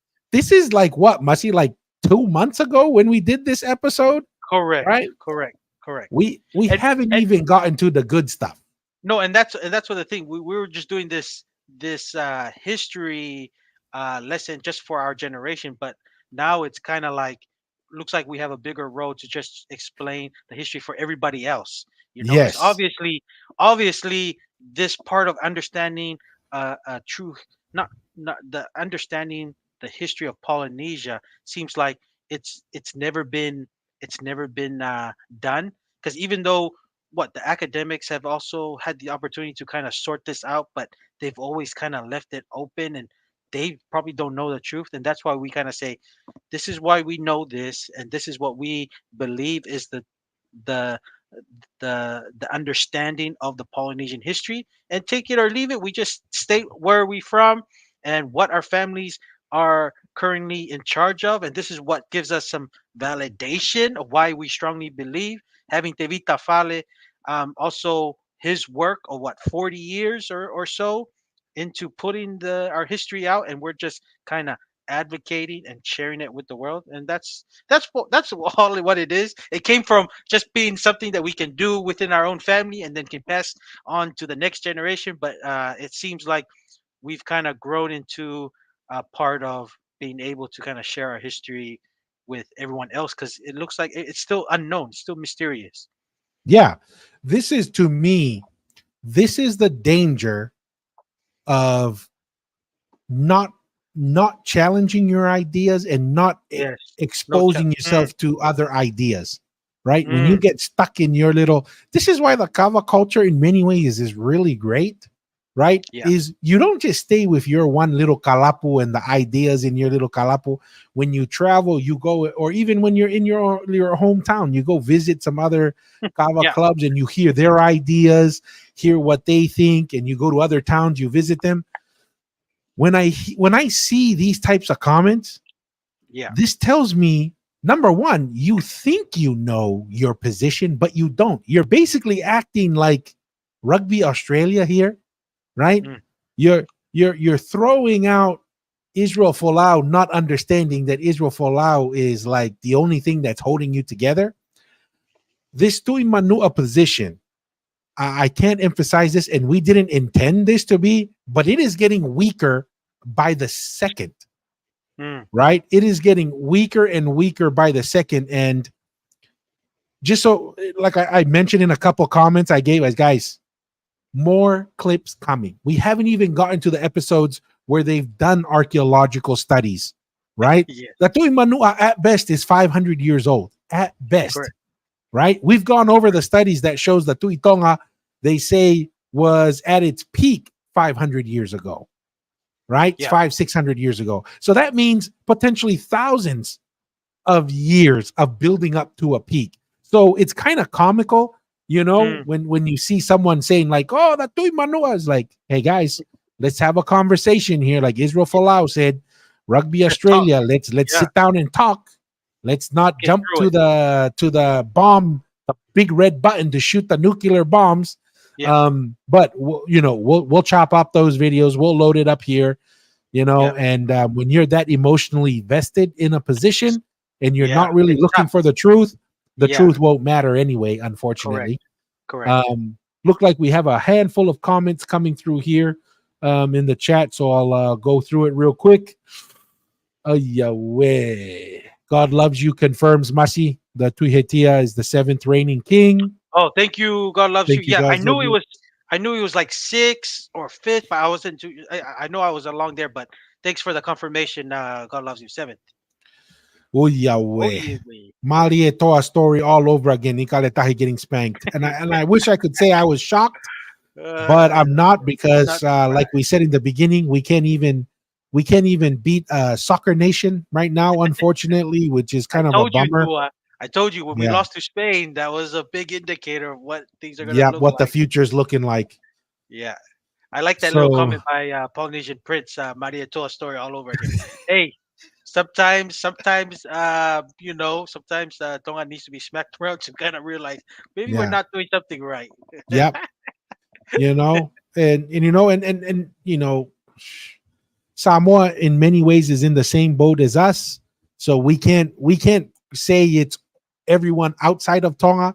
Tonga's got to look a little bit inward. Hey, Mm, I understand Samoa is a little bit bigger, a population, a little bit bigger economy, but not big enough like a Fiji, big enough to make a big difference.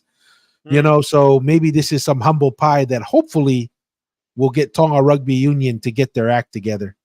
yeah. Um, Unfortunately, we probably have to get our act together eating the crumbs and the bottom feeding. And Samoa's like, you guys can get your act together doing that. We don't want to be bottom feeding, right? So Samoa's like, hey, Tonga, let me know what it's like. yeah, what Hey, it's like.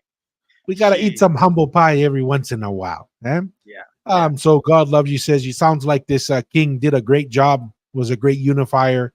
Um, but yeah, it's too bad. Hopefully the next generation's able to continue the great work that he Mm, did. mm. So hopefully we can do that. Another, Um, I have oh, another go thing ahead, too. Masi. It just kind of popped in my mind that the title of the King Itanga in Maori, apparently it's not hereditary. You don't there his sons won't inherit that position. Oh, It's more like a Atu um Ikanukupolu old school Matai to system. follow Matai system. So each family will kind of have their say who's going to take up that position. But I just hope God loves you that the next person to inherit or receive that title can continue that job of kind of you know always keeping up with relationships with the Polynesian people because we're all the same. And I think God loves you is right because Haiti, I did see a lot. He was kind of going to Tonga, Kingsley, events and other parts of The the Polynesian. Pacific, Polynesia. So, no, good stuff. Yep. Siliva, the Malai Vakapuna Mounds research, a prime example of solid evidence of ruins, roads, forts, mounds that prove David Father's work in the Tuitonga Tangaloa line theory. Mm, 100% agree there, Siliva. This is the thing that's hilarious, right? Like, depending on the mood I'm in, sometimes I read it and I'm like, man, that's kind of annoying. And then when I read it and I think and I'm in a better mood, I'm like, I don't know if I'm supposed to feel sorry for these guys or be like kind of comical. Um, because they just remind me of those guys who they don't go to school, they don't go and be talangofua to the grandparents and do some yeah. pui, they don't go to uta, but they sit around at the front of the store in the village and tell stories all day, you know and then next thing you know, they tell a story that everyone knew wasn't true about how awesome they were at catching fish or Mm, growing mm, crops or playing rugby, and it started off with just entertainment. Then you come back 2 months later and they believe the story that they knew was a lie in the beginning, and now they believe it. This is how I'm starting to feel with some of the Tui Manua situation. Now that we're correct. finding all this evidence, not only just for Tonga but for the Tui Manua, and they're just going to say, "Oh no, I'm just going to listen to blah blah blah." Okay, Mm, everyone has a right to do so, but don't come in and make noise in our neck of the woods just because mm. you are so disconnected from the current data. Any thoughts on that, Mashi? No, no. I really appreciated Siliva finding that because that was great. That was a great article about that Malai Vagapuna mound of this year. So hey, like all it does is just strengthen, our arguments and everyone who believes in Tonga being the headquarter of the Polynesian Empire started that Tonga being that critical to the managing of the empire. It just strengthens our argument. So Yeah, yeah, and just to go along with that, Shiliva, like I said, we maybe we'll just jump into some of these episodes. I try to go episode by episode, but we might skip ahead and maybe do a service to answer this question right here. How's it, guys? Yes, side gig with access to 60 plus years of research. Why push it on social media? Because I think it's good to, the truth is important, right? mm, And having conversations is important. And mm, so that's the reason why that we think it's important, and getting it out there for the next generation, I think, is good. correct, correct. No, and my input into that is to social media. That's where all the young people are at. This is the people that are, if the reason why it's on social media, the young people can start talking about our history and trying to understand where, try to get a consensus of what our history is. Because at the moment, we're, we everyone's just kind of doing their own research and stuff and saying everyone is correct and not no one is, and this is the thing, no one was brave enough and had the courage because to put what was the correct and let it be debated, right? Debated on, and then whatever the idea is, been able to withstand critiquing. Hey, that's the most correct part of our of which theory is correct. So you know, at the end of the day, we're just doing our part, and most of our people are living outside of Tonga, Samoa, of the Polynesian Islands. Most of them are on social media, so that's why we kind of just get our get our theory and our thoughts there and see what the response is. Yeah, and that kind of also answers this question there, Masi, right? In this comment. And you know, unfortunately, the haters and the trolls are winning the idea battle, not because their idea is good, it's just because nobody is countering it, right? So, Masi is throwing out some jujitsu ideas out there that are slowly choking these guys, in my opinion. They don't realize it because they're passed out, right? They in their head they think they're winning, but they don't know that they already choked out like a minute ago. Yeah. Yeah. But I think this is tied to the Ikaletahi game right now. Yeah. Maybe I Too saw slow. some of the highlights of the Reds game, and I didn't watch the full game, but I saw a lot of new faces, but I guess they're old people. New faces, but Okay. old people, I guess. I don't know. I didn't recognize a handful of the guys there, or maybe they brought back some of the older players for this game. Here's another interesting one, as Mo. Yep, we do have the articles. I don't know if it was you, Mo, or someone else who sent it over, but that's going to be something that's on the docket for an episode. The Fijian fort on the mainland, 7 miles Okay. in Fiji. I remember reading the article a few years back, and one of the viewers sent it over to us. Yeah, Nice. I mean, this goes to the point. The Tongan advantage has always been the Navy. That was the biggest advantage for Tongans. That's how the empire was managed, or the nation was managed. But this 7 miles into the main island just shows that land incursions were not off the table either, right? Yeah. That could be done, and it seems like it was done. Looks like there's a video. Yeah, Mo, if you have that video, shoot that over to us. We could probably add that. I do remember I was just planning to look up, I think it was a Fiji Times video to show that. So, but yes, let's find one more before we go to another one. Actually, let's just do this. Let's go back to one of these videos that we just released here. Our newer ones, our most recent. Yes, and we'll just go with the latest one. Like I said, this was just released today. We're already at 500 views. But let's just watch this video and give some feedback, because I think what's shocking is probably all the videos for this past month have been from one episode, right? Because we're just cutting it as we go along. So one of the things that really kind of, I guess in a way, was insightful was how much content we can fit in one episode and how much value it seems to provide, because this is, like I said, like the last 20 or 30 videos and shorts has been just from one episode, and we haven't even, that's episode 35 and we're at 50 something. So it's like 20 episodes ago. That's how far behind these edits are going, because it is the part-time Side gig. gig. Yes.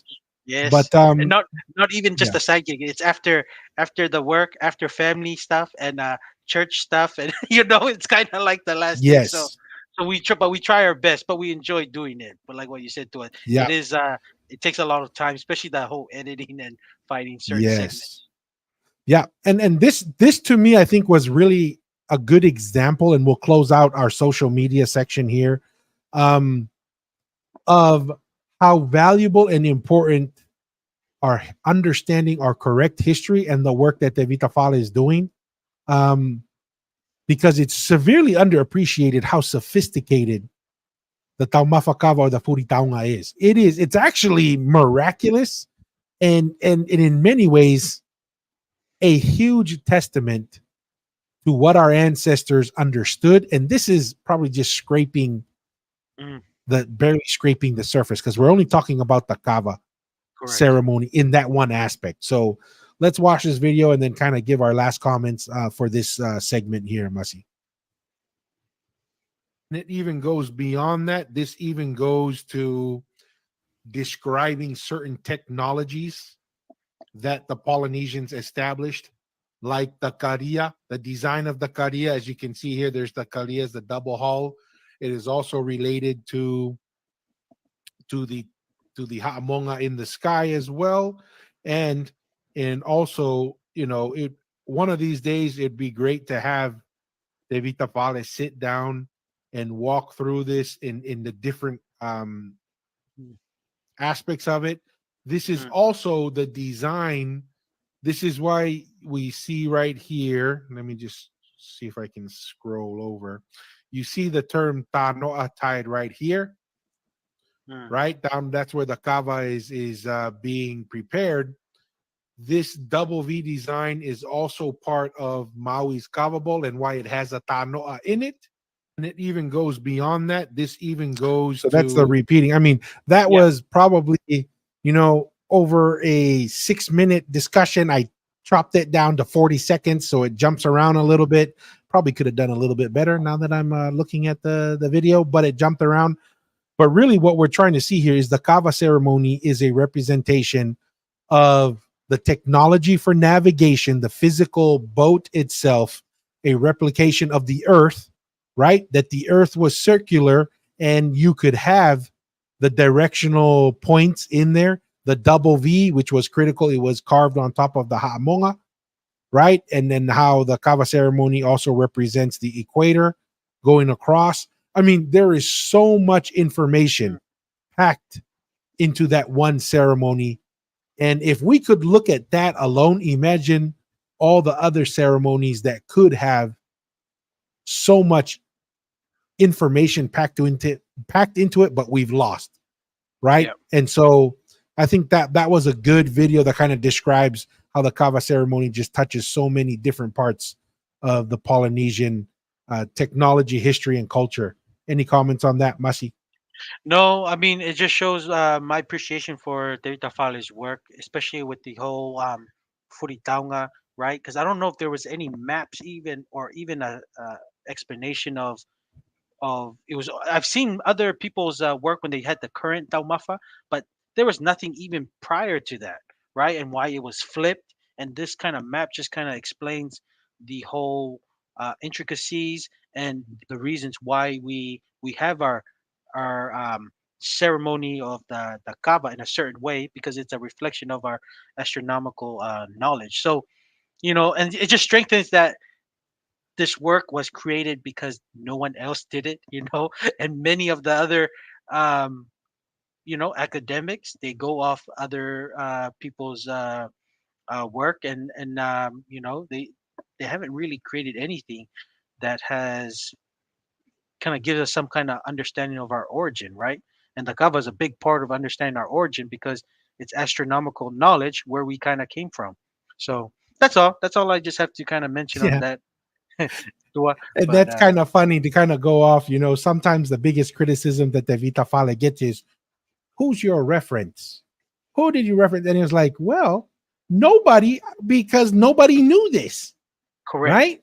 It Yeah. is my reference is my ancestors in Yes.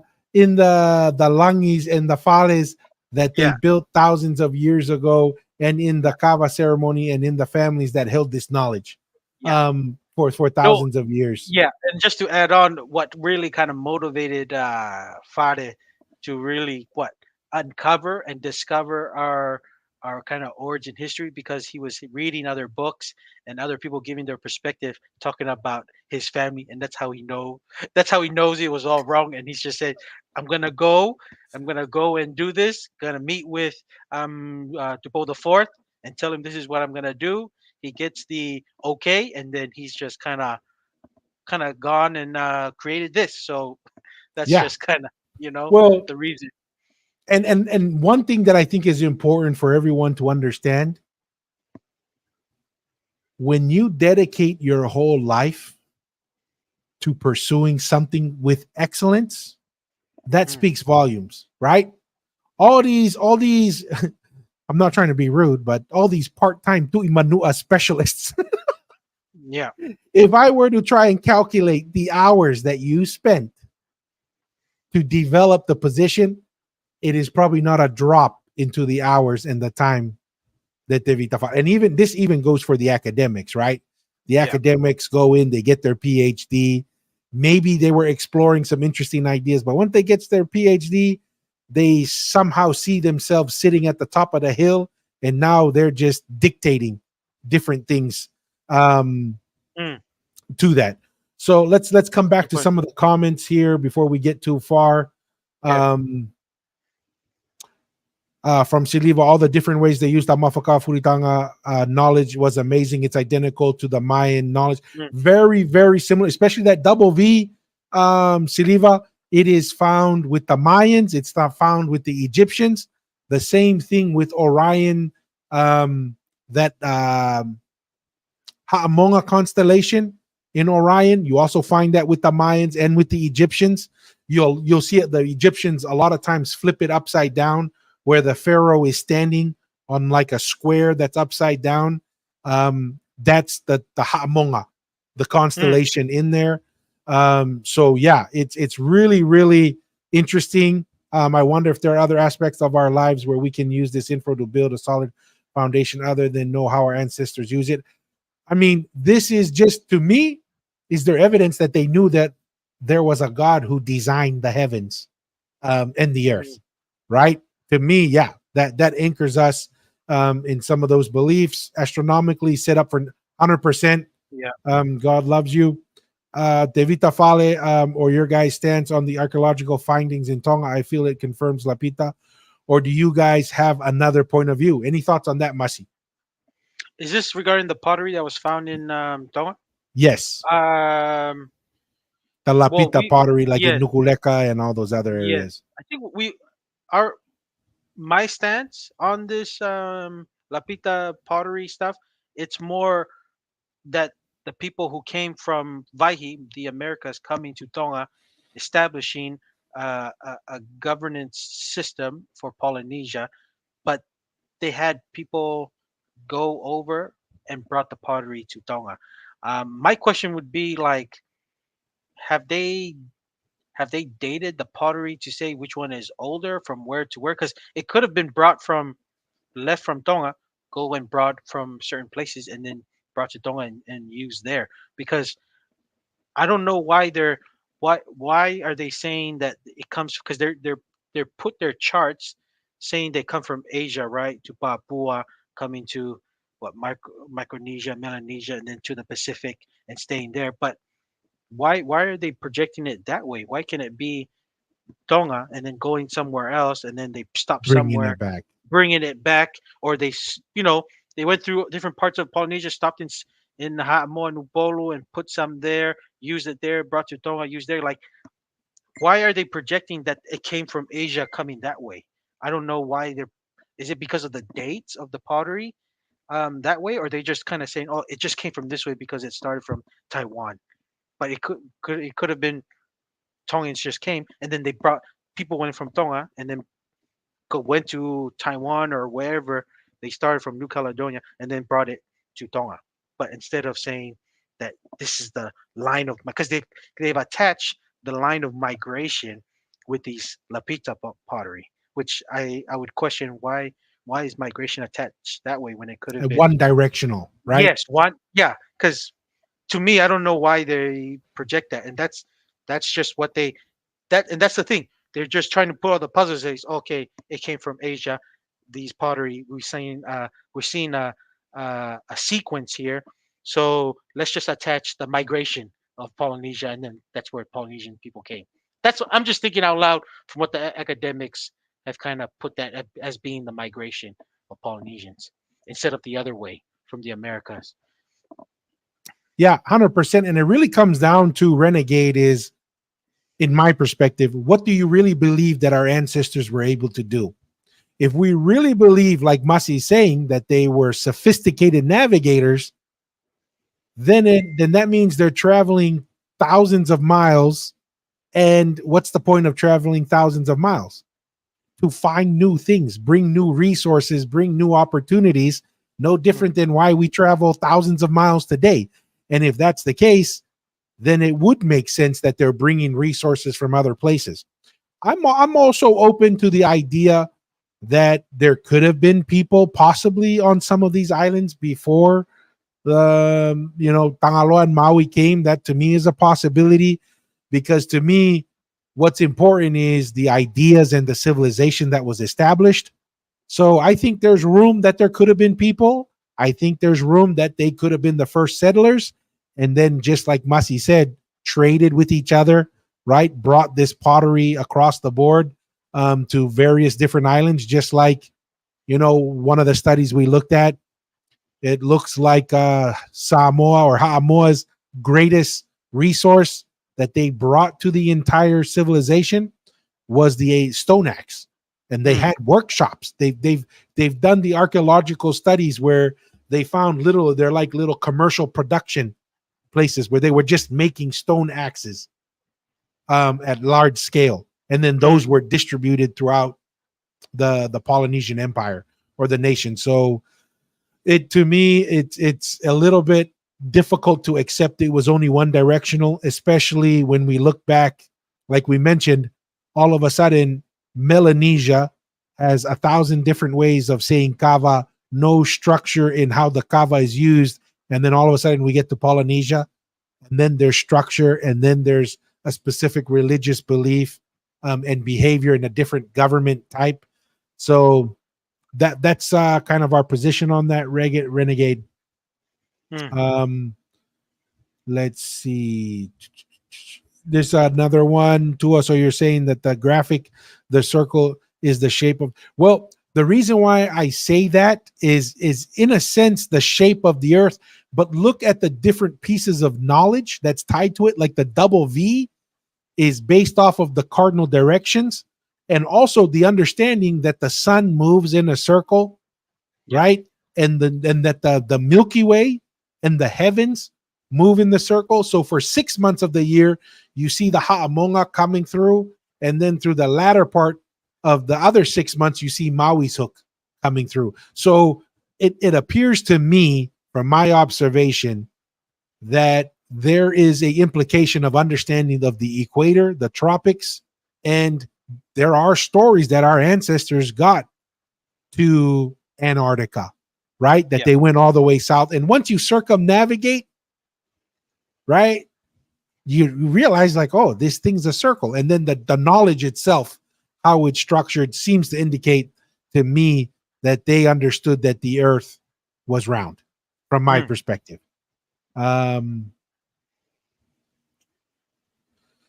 Here's another one here. They compare them to potteries found in Vanuatu, New Caledonia, Fiji. So you guys believe they are our beginning instead of people already being in Tonga before those from Vaihi?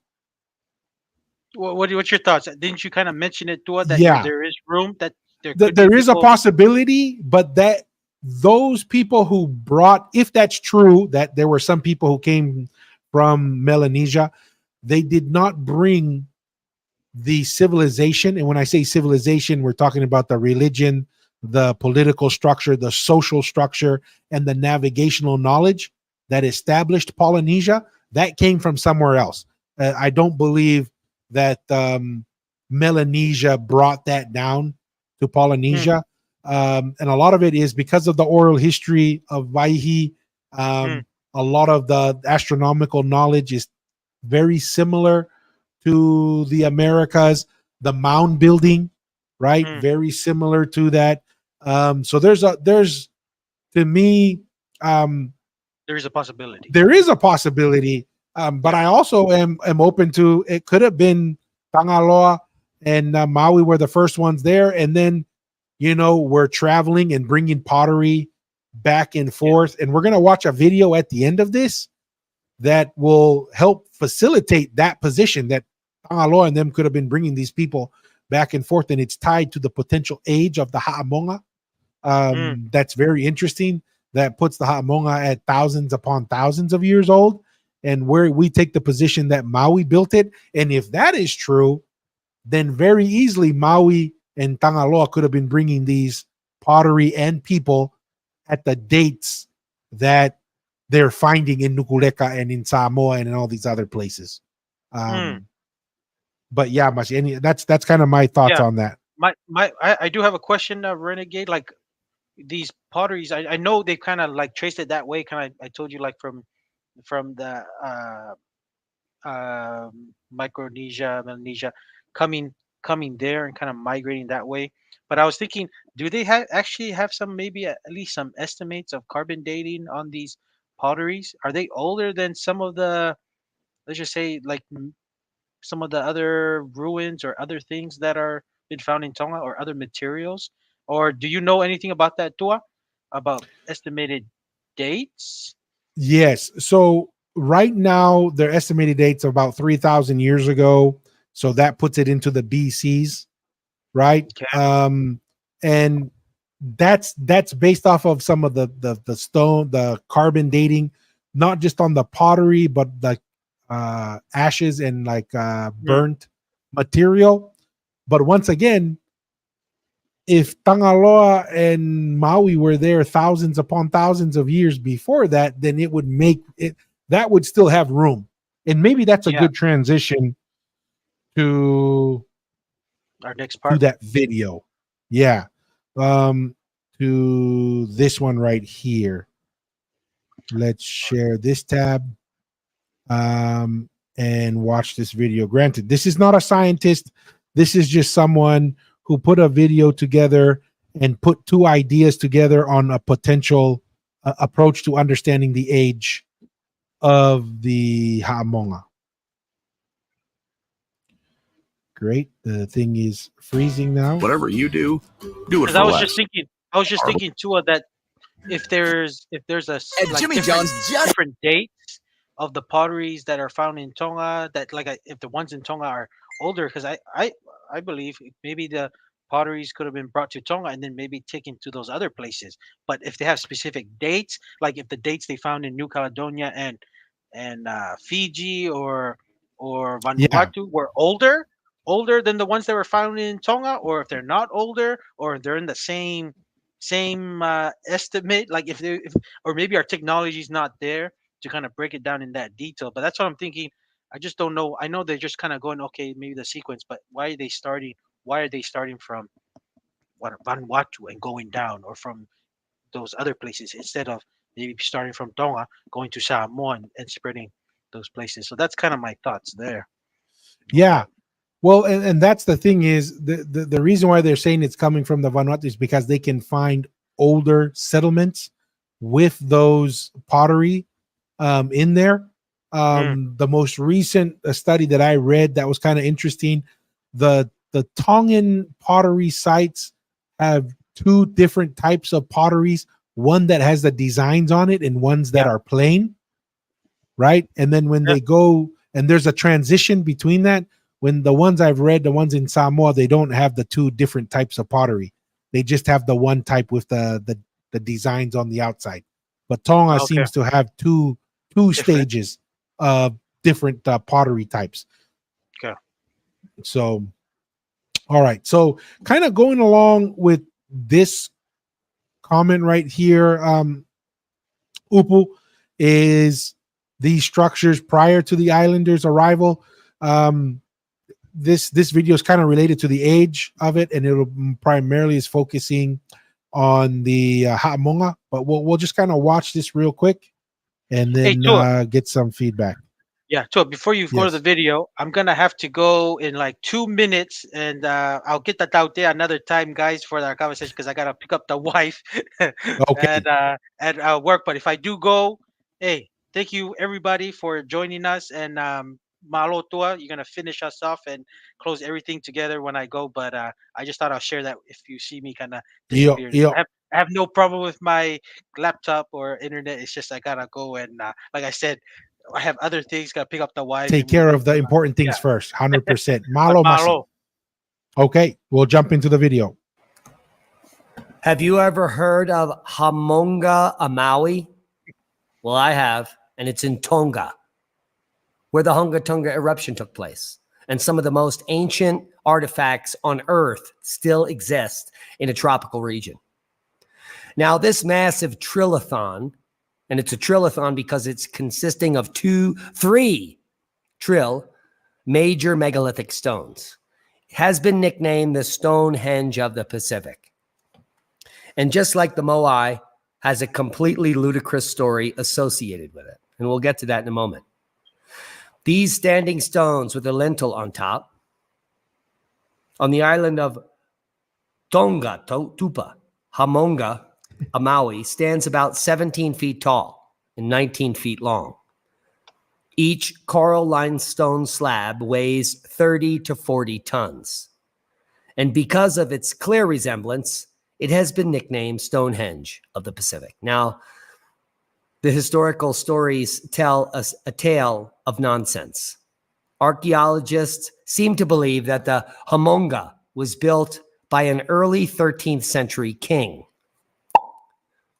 And I will just kind of intersect there that Tevita Fale's position is that the Ha'amonga was built well before Tu'itatui, and it was built by Maui himself during the Tangaloa reign in Polynesia, which would mean it was before the Tu'itonga line was established. So just kind of wanted to add that in there as we continue. Gateway to his royal palace, a complete fairy tale. Otherwise, it has been suggested it might have been used for astrological purposes. But if you set up a couple rocks, they line up with something. Now, don't they? Now, these theories are unconfirmed. However, and the origin of the huge trilithon remains a mystery. Or does it? And tonight, we're going to break it down like you've never seen it before. Hamonga, a Maui, sometimes referred to as the burden of Maui, is clearly leaning to the left. So it has been moving. Not so much, but you can imagine through time the types of movements, such as the Great Sphinx of Egypt and the work of Robert Schoch, where by a simple geologic analysis of the weathering patterns, he uncovered a startling fact that the Sphinx cannot be the age that they suggest due to the weathering rivulets, and must be at least 8, 10,000, 12,000 years or more, because there was no weathering and water running in this region for at least 8,000 years. So this weathering, this erosion, must have occurred after the Sphinx was erected and excavated, placing the age of the Sphinx at an unprecedented 8 to 12,000 years ago. Now, if we look at some of the historical pictures of Hamonga in Maui, Hamonga Maui, and we also consider some important facts. Well, you're not going to be able to get it to here, but Building your online business? As we wait for that commercial to go through, we're just talking about, I mean, look at, he's trying to use the weathering to try and come up with, you know, a age. Itself has been photographed for hundreds of years, and we have that data. But what met my fancy was the lintel, and the fact that if someone would take the time to move a 20-ton lintel up into 30-ton blocks, they would have made a tight fit. And you can see here the lintel is leaning, and it is not just leaning in modern times or has been eroded, leaving a 10-centimeter gap. The same gap existed 200 years ago. There has been no change in the erosional pattern in 200 years. Yet they want you to believe that this is only 800 years old or so, maybe even 700. But that couldn't be further from the truth. The people that built this made this lintel fit tight, and it has since eroded. And even back in the 1800s, it had eroded 10 centimeters. Now, if we look at the rates of weathering of limestone from multiple sources like this one, we're going to get an average rate of about 1/20th of a centimeter every 100 years of dissolution in modern times, not in ancient times. And this is due to the acidification of rain. Limestone weathering rates have accelerated by micron scale grain detachment and acidic rain in modern times. And we can use this data, the measurements of weathering rates of stone structures to infer how long it took to weather this 10 centimeters of limestone. And if you just do the simple maths, 1/20th per 100 years, it takes 2,000 years to weather 1 centimeter of that's limestone hilarious. in this tropical region. And if we're talking about 10 centimeters, bigger than this man's head, that's 2,000 times 25.4. That means that this monolith could have been built up to 50,000 years ago and has since been sitting here and weathering. But that's based on modern weathering rates due to acid rain. So we could easily push this back to 75 or 100,000 years from present, or even further, because Mario Buildreps believes that this monolith was in place a long time ago. And I concur. Based on the weathering patterns alone, there is no lentil, modern lentil, even in this region, in southwest Colorado, where the Pueblo lived. Most lentils are still in place. This one is clearly leaning and clearly weathered massively. The ancients that placed this lentil here would have not placed a small lentil in this perfectly cut hole. It would have fit tight.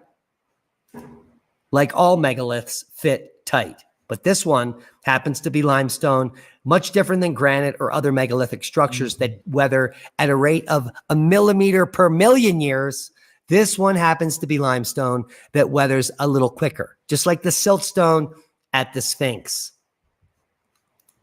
Yep. Same type of rapid weathering that we can calculate a date from. Same one here.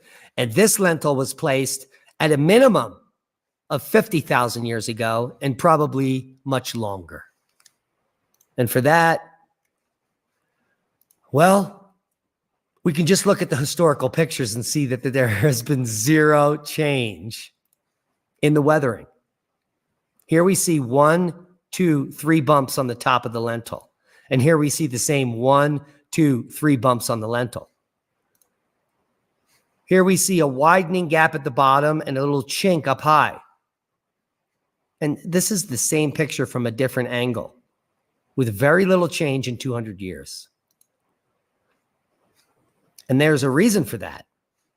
The reason this lentil is leaning is because it's been weathering for tens of thousands of years, even with an increased rate in the last few hundred years with acid rain. We're using science to view this for the first time. Very few people even know about this object. And just like the work of Robert Schoch, it is clear due to weathering evidence and statistics that this monolith, this megalith, was built 50 to 70,000 years ago. Well, and that is spectacular. In just a few days, I was able to research this object and come up with the conclusion that is hard to deny. No megalithic culture would have fit a loose lentil inside of megalithic vertical arms. This is a weathering pattern that is calculable, just like the Sphinx. Right in your face. And any undergraduate or master's student could simply report on this as a thesis. But there's no funding available because it does not fit in the mainstream narrative. Just like we don't. And that's a boom to knowledge. Right in your face. What a disgrace mainstream science is. When an independent researcher can just pick a megalithic structure and make a breakthrough in a week. I don't know if anyone else has put these pieces together, but there are thousands of other structures similar to this where we can look at weathering patterns of granite, andesite, tuff, or whatever material they're being built from and make a deduction that the current narrative that this was built 800 years ago is a complete fantasy. Because based on weathering rates, The most recent time it was built was 40, 50,000 years ago. And has been sitting here ever since, untouched by humans. Well, touched by humans, but not destroyed. And that is a boom to knowledge. Proper prior planning and prevents piss poor performance in a dystopian world where mainstream science is dead. Very, very interesting. I mean, granted, it's not smoking gun, never really is anything in life, but he does bring up a decent point to be considered: weathering. And typically, if we were just to attribute it to our ancestors, we look at all the different stone structures that they built, and he brings up a good point. There's not huge gaps. A lot of the stones were fitted together for the Pai Pai Telea, for the other langis and the fales that were built. They were built to precision. So he brings up, to, in my perspective, a fair point. And if that were the case, to kind of go back to our earlier conversation, then it's very possible at that age, and if we believe that Maui and Tangaloa built it, that they were there for thousands of years, and they could have brought over the Lapita pottery through trade, through their navigation, which is crazy, right? And then, as we mentioned on other podcasts, in I believe in Navutoka, or maybe it's in I think it's in Navutoka, they have a earth structure that is a ha'amonga, another structure that is the earth and shaped in the ha'amonga, and probably served a similar purpose as the ha'amonga Maui there in Niutoa, probably used for some type of seasonal tracking and measuring of the constellations and tracking the movement of the constellations, like the Ha'amonga Maui does, or did in the past. But I mean, very, very interesting position, very interesting perspective. He brings a reasonable way of how he comes to that conclusion, because there is a science behind the measurement of weathering, and it does make sense to fit the other patterns on how structures were built in Tonga. They were built to fit. And the fact that we see that much space at the top of the Ha'amonga, which we can attribute to weathering, even if we were super conservative and cut that 50,000 in half, that's tens of thousands of years old. So really, once again, doesn't fit the narrative of the academic world, doesn't fit the storyline that's generally accepted, not only just by the Western world, but even amongst our own brothers and sisters throughout Polynesia. Because, like we've covered, everybody has their own oral stories. Samoa says that that's the sacred source or sacred center in Hamoa. We have the Tahitian saying that Tapu Tapu Atea is the origin of Polynesia and the center of Polynesia.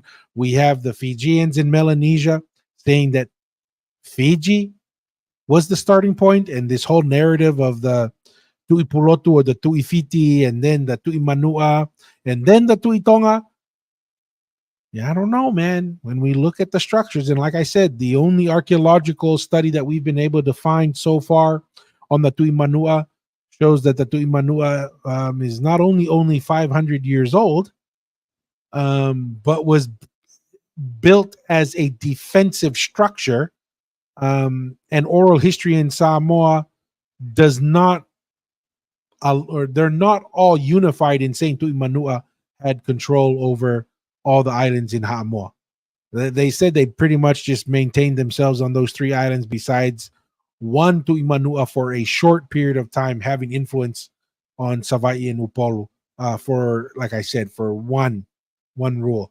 And so putting that up against the Tu'itonga and the Tangaloa narrative out of Tonga and that oral history, my perspective is it's hard. There's a lot more data supporting not only the age, but also the probability that the Polynesian Empire was founded and centered from Tongatapu.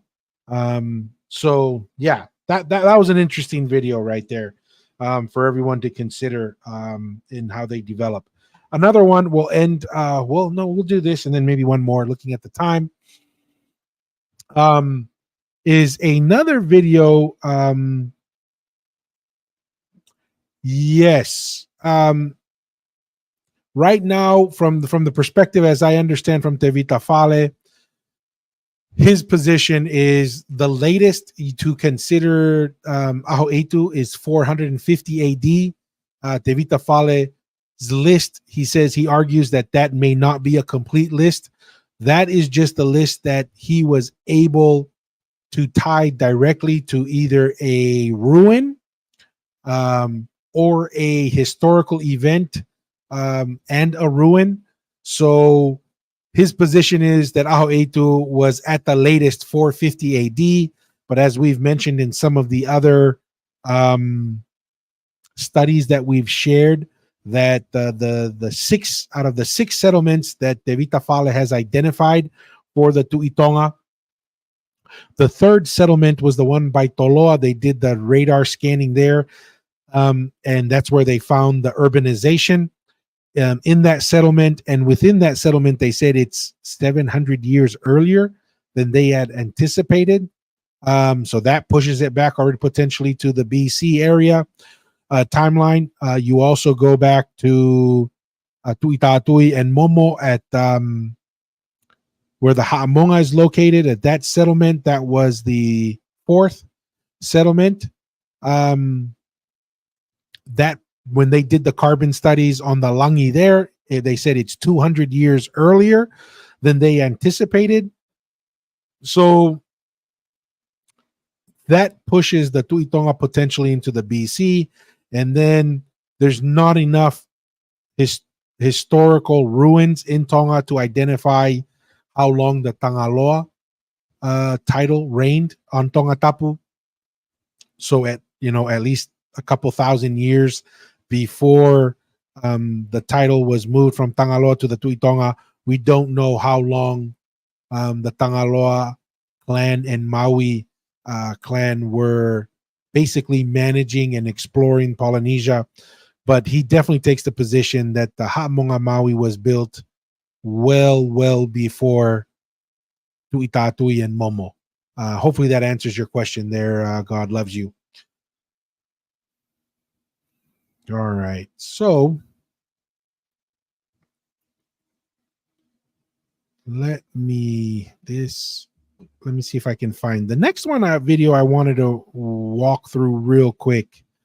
Was a video that was shared with us, I believe, from Clyde Moore, and someone else had shared the video. There's a lot of discussion of our brothers from Eastern Polynesia, of them having their own independent, isolated origin, not coming from West Polynesia and not having any influence from West Polynesia into Eastern Polynesia.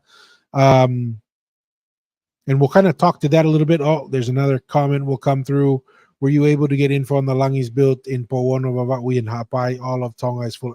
Yeah, we haven't looked into that just yet. I haven't had the opportunity to have conversations with Tevita Fale on that and really dig into that a little bit more. Renegade, agreed. Obviously, multiple places throughout Polynesia, even in Tahiti, were named Vava'u, right? And even places in Samoa, Hamoa, and other areas that have Tongan names tied to it. But that's definitely something we would love to kind of look into a little bit more, Renegade. Maybe in a future episode, we'll dig into that a little bit more. Feeling Claritin Clear Next is like that we're gonna dig into, and I'm just gonna let me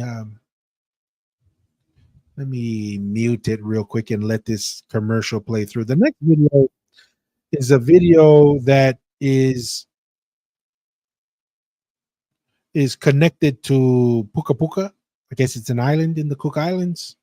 And there's a discussion there from a episode or a podcast that discusses some of the origins of Puka Puka. I wanted to listen into that and just have some additional conversations there. Oh, looks like Mr. Atearoa is still joining us online as a viewer. So malo masi for your time. We'll kind of jump into this and just kind of see what their perspective is in any relationships to Western Polynesia. Let's just talk about the Puka Puka.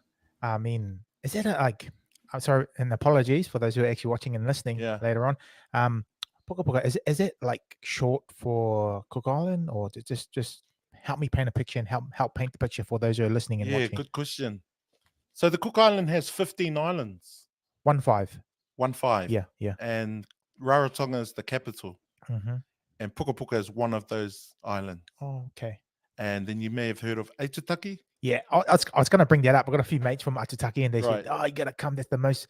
And correct My me if I'm wrong, grandfather's from there. they said that's the most beautiful island in the Cook Island. But everyone says that about the island. But I don't know. You tell me. Aitutaki is probably the most outstanding island in the Cook Islands. Wow. Yeah, that's a fact.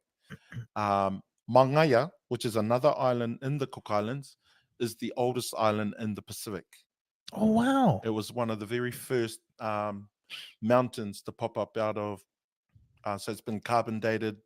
So Mangaya, and there's some remnants of the Tongans having visited that area. Mm-hmm. The remnants of stone walls and the masonry that went in during, 700, 500 years ago. So the remnants of the Tuitonga are present in the Mangayan history. But even before the Tuitonga came there, the Mangayans were already a people way before the Tongans visited, hopefully in peace, not to kai tangata. But kai waka, Some people can eat anything, man. So and Puka Puka is one, and so Puka Pukans have two islands, Puka Puka and Nassau. And Nassau is another island, say 50 kilometers just away from Puka Puka. You can just see it with your bare eye, naked eye. Does Puka Puka mean anything in English? Does it have a meaning? Well, in Maori, it means book. Oh, wow. Oh, book. I mean, sorry, book. They call me there. Yo, book. Oh, wow. Puka Puka is Maori for book, but I didn't know what the name Puka Puka is. I know we have a puka ama. It's a tree. Yeah. So I'm not really too sure. There is a name, but I haven't taken that. I will find out. Yeah. I actually watched another video of an elder that said that the people in Puka Puka have their own name for the island, but they believe that one of the other islanders was on a boat with the Europeans when they first saw Puka Puka, and they said, "Oh, that's the island with the Puka Puka trees," and the name just stuck. But really, what I thought was interesting here was him just mentioning that the Tuitonga had a presence there. Now we can always debate on whether there were people before that or not. To me, is irrelevant.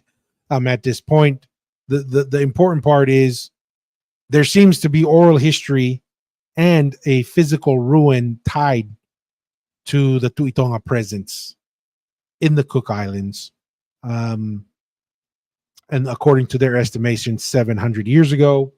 Where this gets interesting is it seems to be around that timeline of Kaulufo Nuafekai. That's the Tuitonga that seemed to be pretty militaristic. It sounds like before him, it wasn't as militaristic of a leadership or governance. It was more, religious, familial ties and relationships and political influence. But it was, maybe Kaulufo Nuafekai, he had seen some deterioration in the loyalty and the support of the Tuitonga, and that materialized with the assassination of his father Takalaua, and that's where the Tuiha Takalaua name comes from. That's why he creates the Tuiha Takalaua. He has his brother become the Tuiha Takalaua because he is primarily ruling outside of Tonga. A lot of history seems to point towards Kaulufo Nuafekai having a base in Samoa, presence more in Samoa, in Hamoa. And it's around this time that we see all these forts popping up. Wallace in Futuna, he's mentioning here on Mangaya, and then we're finding other potential areas. The Pulemele fits that same timeline. And so we're seeing a lot of structures popping up, and it may be, I mean, this is a little bit of speculation, that may be Kaulufo Nuafekai reinforcing the Tuitonga position through military effort rather than the religious and familial ties that built the Tuitongas, that built the loyalty of and the cohesiveness of the Polynesian nation to the Tuitonga as the heir of Tangaloa.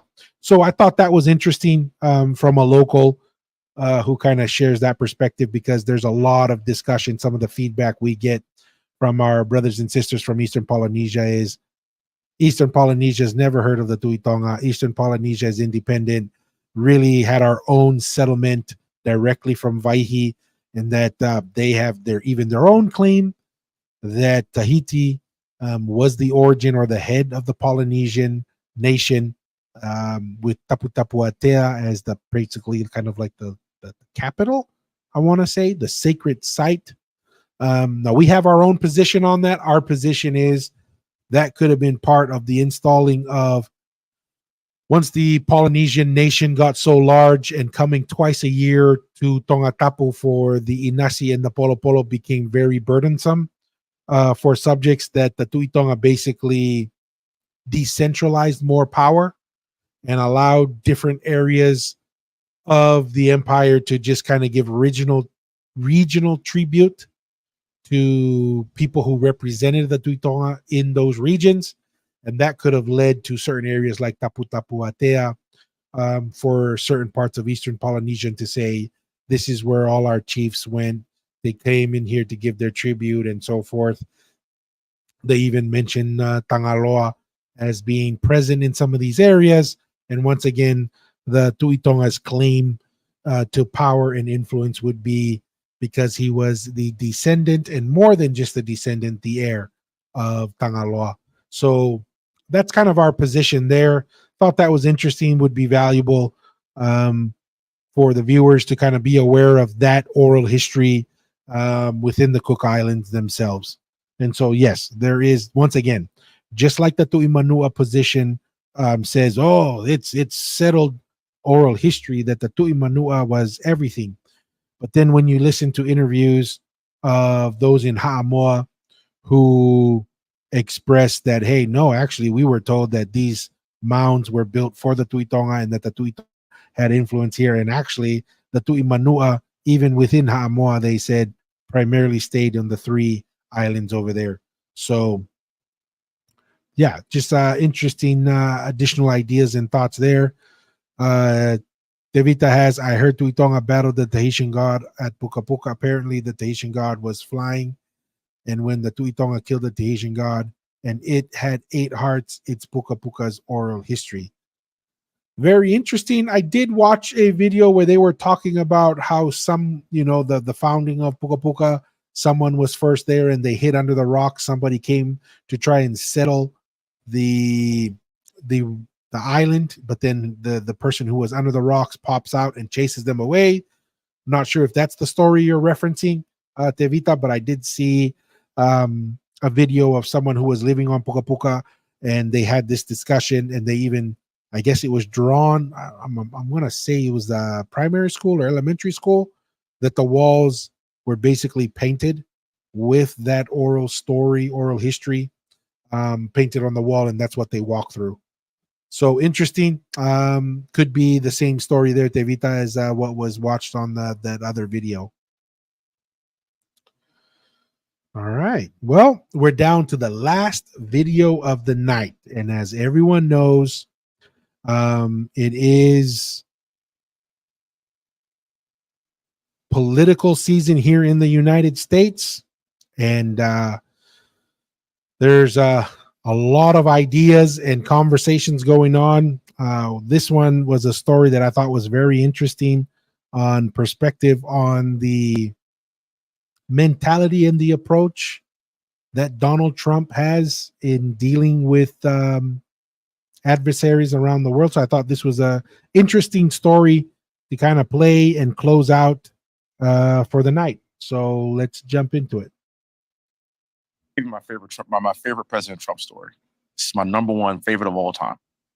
When we were negotiating with the Taliban, while President Trump was still the president, it's President Trump and Mike Pompeo, and they are talking to Taliban leadership in the room, and they had one translator in the room.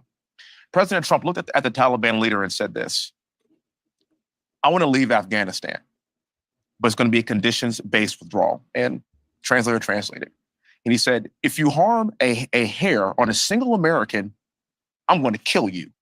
And the translator goes, and Trump goes, "Tell him, Translate. Yes. tell him what I said. Reached in his pocket, pulled out a satellite photo of the leader of the Taliban's home and handed it to him. Shut up. Got up and walked out the room. Sure did. Do you know for 18 months, not a single American was killed in Afghanistan? Now, what's everybody's thoughts about that? I mean, that's a pretty bold position to take.